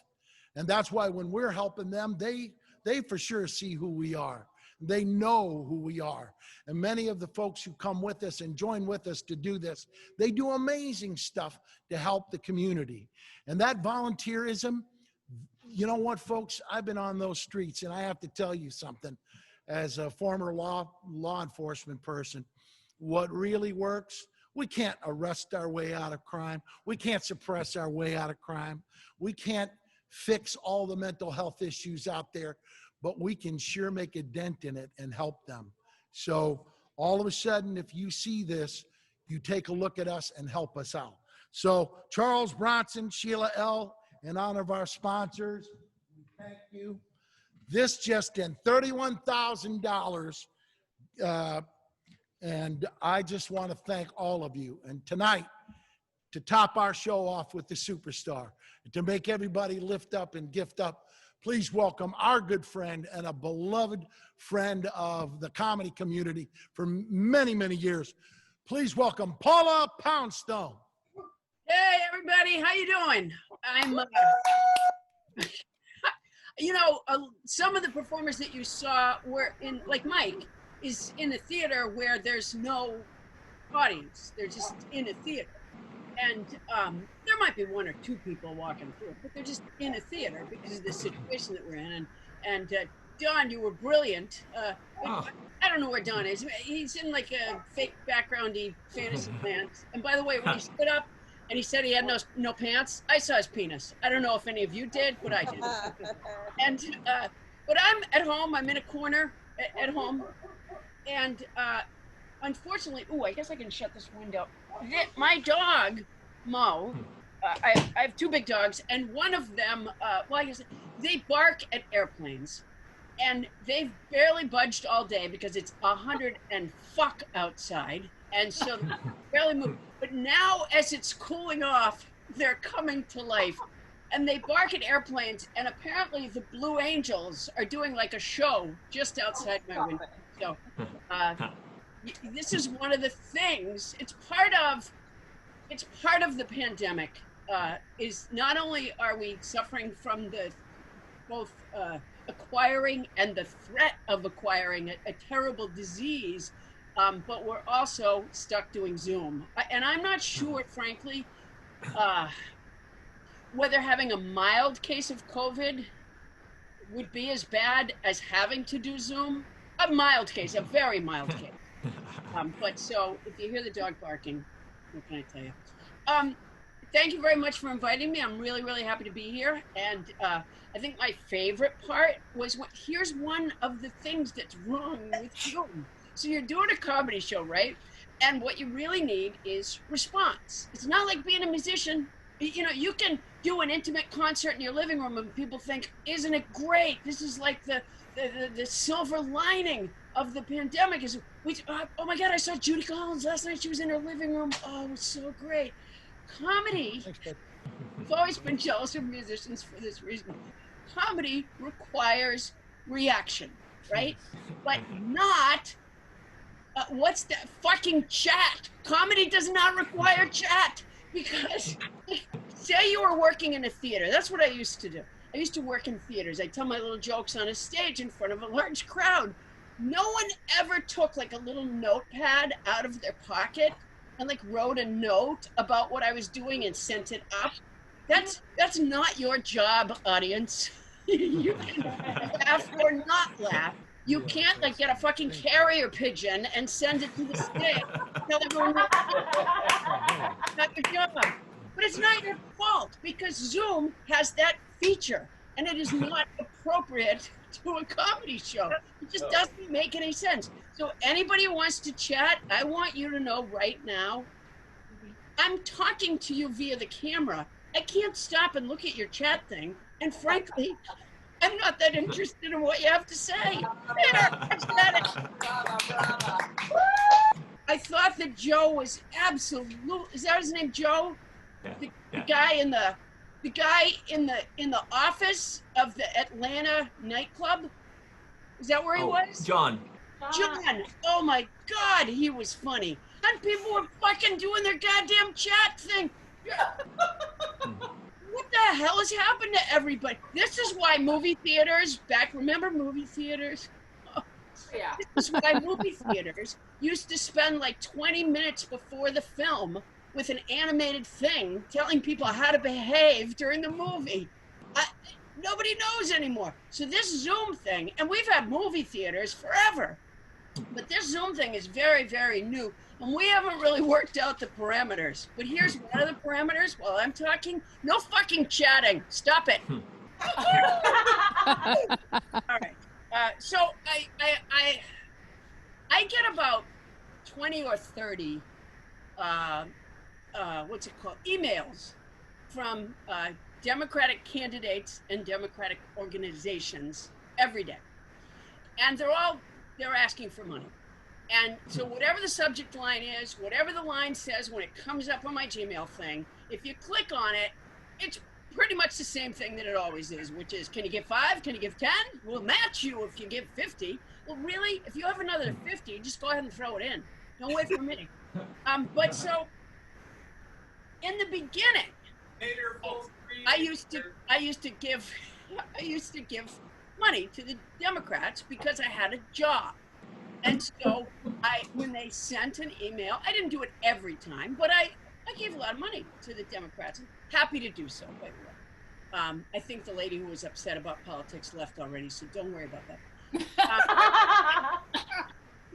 But now, since I lost my job to the effects of Donald Trump's lying about COVID, I'd lost my job telling my little jokes in the theater.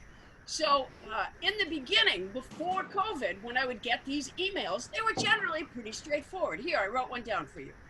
It would say stuff like, I'm Jamie Harrison. I'm running against Lindsey Graham. Won't you give? And I think, Lindsey Graham? You mean that guy? The one who did the soliloquy at the Kavanaugh hearing with the spittle coming out of his mouth? Yeah, I'll support you, Jamie Harrison. Yeah. You mean the one who said that Trump was a racist, bigoted, xenophobe, and not fit for office, and now he licks his golf balls at every opportunity? Yeah, I'll give you money to fight him. Sure, go ahead. So that's how they used to come, right? They used to be very straightforward. But now, since I lost my job and I don't have any money to give them anymore, they've changed the way they want you desperately to click on that subject line, and they pretend that they're just gonna like talk to you a little bit. But as soon as you click on that subject line, so can you give 5? Can you give 10? All right, so I have collected a lot of these, not the whole email, just the subject line, which isn't really a subject, by the way. They just sort of start writing on that first line. I've collected them to read to you here today, whatever it is. So this is what comes up without clicking on the email. Postal Service, deep trouble in Santa Monica. And by the way, deep and trouble are in bold print. Deep trouble in Santa Monica, CA. And then in parentheses, post office in trouble. I don't know why post office in trouble is in parentheses. Apparently someone didn't understand Postal Service, deep trouble in Santa Monica, CA. So they had to reiterate it in parentheses. Deep trouble, post office. Trouble, post office, deep. A lot of these are written by Yoda. Here's the next one. Santa Monica Democrats ignoring our cries. Democrats will be doomed in November. I live in Santa Monica, by the way. Now, I know I don't have any money, but a lot of Santa Monicans do. So this has made me turn on them when I see them in the street, because I'm like, I've heard about you people. You're not doing anything at all. Santa Monica doomed, doomed. Here's the next one. Urgent update. Awful, in caps. Trump attacks, in caps. Vote by mail. Help us stop Trump's lies. You know, if I could have helped you stop Trump's lies, I would have done it a long time ago, and not just on the post office. Help us stop Trump's lies. All you have to do is send in $5. The guy, he zips it. All right. And this one says, huge, vote by mail. And then it uses my name. That really sexy. And Paula, this just happened. Parentheses, vote by mail passes? Question mark? Are we voting on vote by mail? We're not. So I don't know what it passed. But, and then it says we're absolutely speechless. Me too. That's amazing. I'm speechless. And then the next one says, vote by mail obliterated, in caps. Amy's bill is on the brink of defeat. I didn't even know Amy had a bill. Oh my God, this one really sucked me in. Amy's bill, oh shit. And then the next one says, Katie Porter, Paula, I've got a target on my back. Oh my God, I wrote right back to her. I said, Katie, Amy's bill is obliterated. Here, White House hissy fit. Trump is tearing his hair out over vote by mail. Oh boy, a minute ago it passed. So Trump's very upset. Now the next one, all caps, panicking. Elizabeth Warren was counting on you, Paula. She's so disappointed. Oh shit, I love Elizabeth Warren. I hate it that I've disappointed her. Who told her? Oh, this is awful. The next one, we're shaking with rage. The USPS just announced ... Boy, if that doesn't get you to click, I don't know what will. Once they use that ellipse, that ... I can hardly wait to see what they're going to say. They're shaking with rage. The very next one, We're crying tears of joy. Vote by mail wins. So it's kind of good cop, bad cop. You know, I can't go on this roller coaster. I don't know about you guys.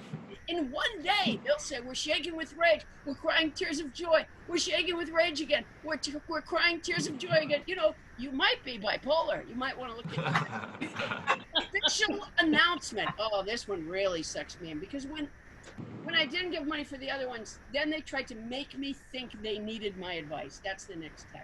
Official announcement, RE Georgia, for our top supporters' eyes only. Now, I don't know, I probably gave altogether probably a few $1,000s, and I'm a top supporter? Oh my God, I am critical to the Democrats. I don't know anything about Georgia, by the way, except for, I know Gladys Knight went back there when things got too difficult in LA. That's all I know about Georgia. All right, here's the next one. Your Susan Rice assessment awaits. They're checking in with me about Susan Rice. They want to know what I know. They want me to assess Susan Rice. I am critical to the Democratic Party. Here's the next one. Submit your grade. What grade? This is actually what it says. I'm not making this up. What grade will Paula give Kamala Harris? Well, thank you for asking. Next one. Your Kamala Harris. Paula, you've been selected to complete the official vice presidential survey on Kamala Harris. Wow. They don't know what the fuck they're doing. They have to reach out to me. I have to help them decide. This is, of course, before he chose, because I gave her a good grade. I've been selected. I can't imagine how low the bar is for selecting someone to help choose. All right, here's the next one. Paula Poundstone, Susan Rice, Kamala Harris, before Joe Biden finalizes his decision, it's important that he know what you think. You know, if Biden happens to be watching, my number is 310-828-0431. Please, when these things come up, just call any hour, doesn't matter. Here's the next one. Survey team need to hear from you before Biden event. I didn't call, by the way, and I didn't email them. So surely the event was canceled. This one, I don't even know who this is. Bree Carlson, walking off the cliff this weekend. No, Bree. Dear Paula, I'm about to ask you to make an urgent donation.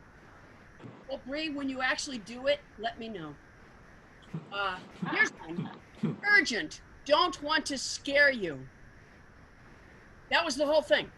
Urgent. Don't want to scare you. All right. Don't. Here's the next one. Top story. Grave news for Paula Poundstone. Apparently, a lot of my medical diagnoses are now coming from the Democrats via email. All right, now they're absolutely desperate to goad me. They're desperate to goad me into opening these emails.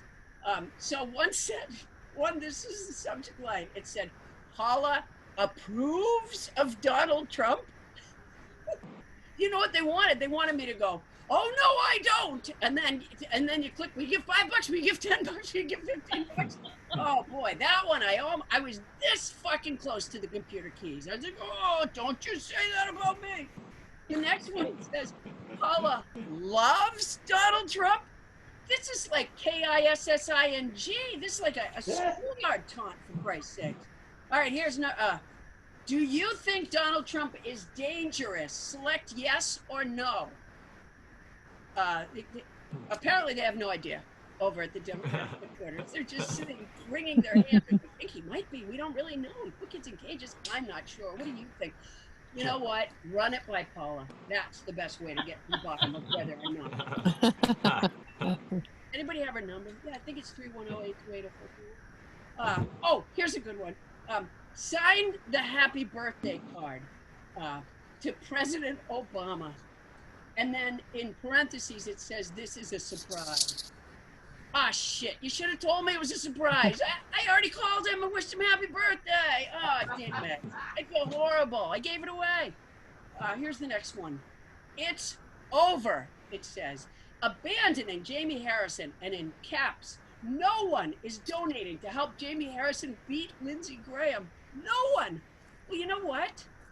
Isn't the election on November 3rd? I don't think it's over yet.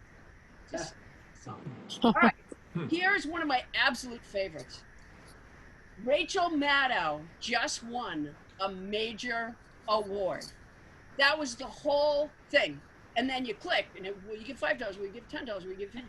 But just starkly on that subject line, Rachel Maddow just won a major award. I assume she won the leg lamp from A Christmas Story, because that. All right, and then the day after Michelle Obama's convention speech, I got this. Paula didn't like Michelle's speech? Question mark? Question mark? Oh, boy, that one almost sucked me in. I thought, by the way, I saw Joe Biden's speech, and I just thought it was weird that he never mentioned me. I mean, after all of the advice I've given them. This one, however, was my absolute favorite. One came up that just said, Fox News, Trump drops out? Question mark? Exclamation point. Really? Wow, Trump dropped out. Good. Can I get my money back? I don't know. I hope Mike Pritchard didn't go too far, because I know I was supposed to do 15 minutes, but I can't tell time on stage. I never could. When I'm not on stage, I can't tell time in my bedroom either. When I came to San Francisco and we had this amazingly vibrant comedy scene there, I think I got there in 1980. And I was only there for a few years, but it's still, I mean, living there for a few years, but it's still one of my favorite places in the world and one of my fondest memories of my, many years of doing my job, which I think was 41, thank you, Trump. But I would, when you did open mic nights, which was, Don, did you live in San Francisco? No, but everybody thinks I did. Everyone thinks you did? Why? Is it because of the sketchy beard? No, I won the San Francisco competition twice, and I'm a huge Giants fan, so everybody associates me with the Bay Area. Yeah. Why are you a Giants fan if you didn't live in the Bay Area? Fresno. I grew up in Fresno. Oh, because you grew up in Fresno, and so you had to. Yeah, so that was the closest local city. Borrow the Giants. Yeah. Oh, yeah. Yeah. Boy, you grew up in Fresno. I used to work the theater there in Fresno, and one of my favorite things in the world was flying into the Fresno airport, because for those of you who don't know, Fresno is the raisin capital of the United States.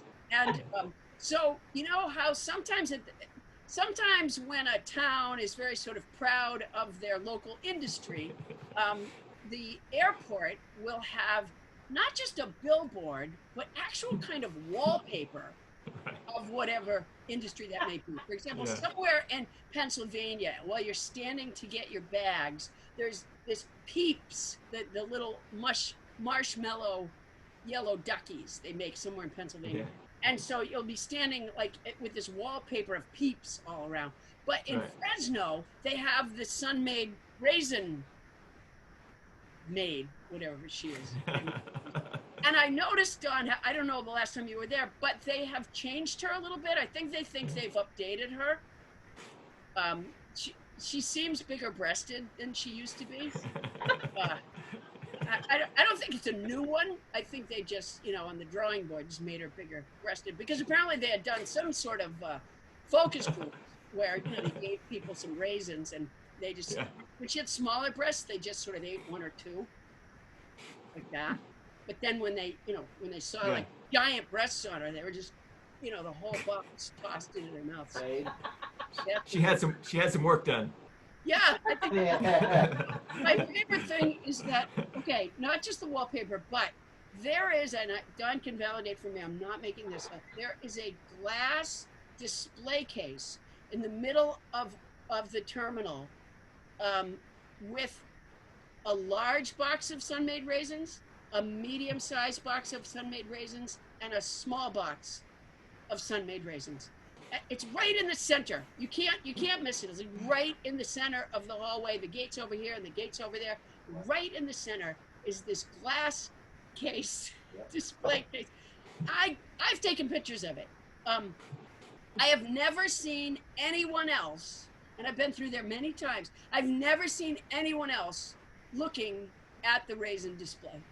I assume they do it when I'm not there. I can't even imagine, someone running to the gate going like, oh, don't shut the door, don't shut the door. I'm sorry. I was a little bit late. I was looking at the raisins. Whew, boy. Don, do you eat a lot of raisins because you're from Fresno? No. Do you stop and look at the display case? To be honest, I drive. My mom lives there, and I've only flown twice in my life to Fresno because I'm in LA, so it's just a 3-hour drive. I would still fly, I think, Don. But I would, if I saw them, I would be. Drive I'm sure. You know what? It should be longer than 3 hours to get to Fresno. Are you a little lead-footed on the gas there, Don? Yeah. Or does she not actually live in Fresno? Does she live outside of Fresno? No, hardcore. It's a pretty boring drive, so I make it quick. Yeah. All right. Okay. Just checking. There was something I was going to tell you. Oh, I know what it was. So I can't tell time for the life of me in any kind at all. I wear 2 watches. Makes no fucking difference. If you don't look before you start to talk, then the time on the watch means nothing to you.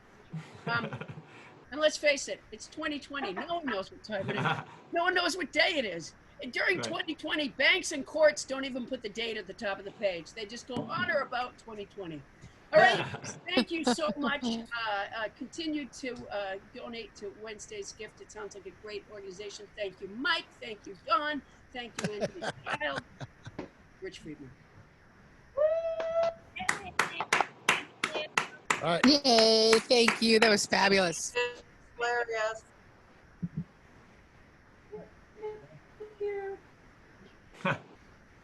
We want to thank Paula Poundstone for an amazing show. What a gifted, brilliant, and Don Friesian, Joe Prochek, John Heffrey, Michael Meehan, an amazing show tonight. The greatest gift in the world to lift up souls. $100 donation from Darwin and Terry in memory of their mother, Jackie Choi. Off to you, 44,955 so far. Somebody out there can help us hit that 5. And we know that, folks, we live in a world where the suffering that's going on out there right now is in desperate need of community being involved in helping uplift, stabilize, anchor, and assist them. The real successes in America aren't the people that love money and use people. They're the people that love people and use money. So tonight, that 44,000, we're hoping to hit 50. Please, somebody send us some checks in. This ends the show tonight. But we thank Paula, we thank Don, we thank John, we thank Mike, and we thank Joe. What a great night for all of us, on behalf of the board and all of the folks that donated. Thank you guys very much. Please know that you're always in our thoughts and in our meditations, and that we are trying to do the best we can in your community to teach other communities across the country, like hummingbirds and bees going out there and pollinating.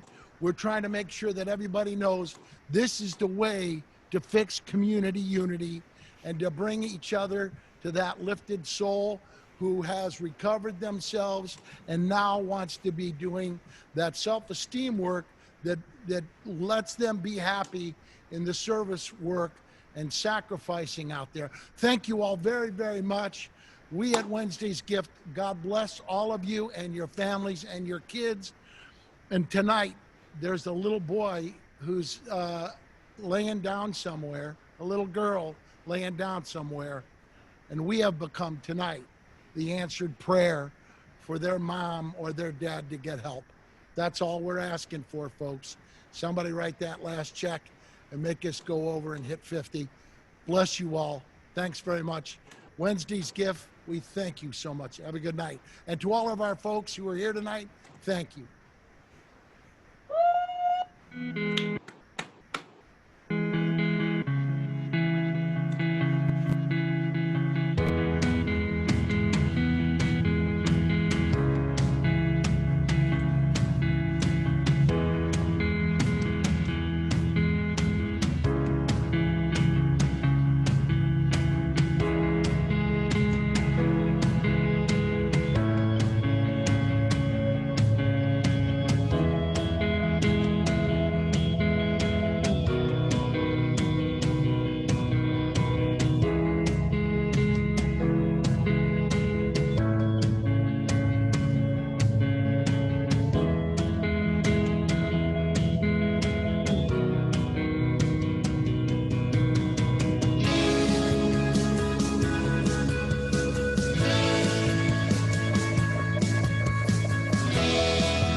Bye, everyone.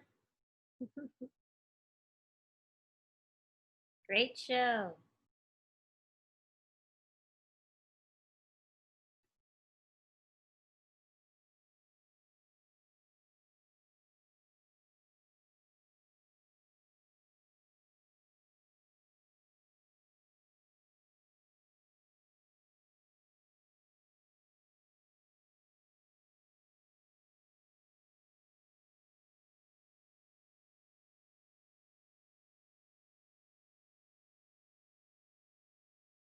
Your home, so be gentle to yourself and watch yourself and use that compassion skill that we are all given in the heart to be gentle to ourselves and gentle to others.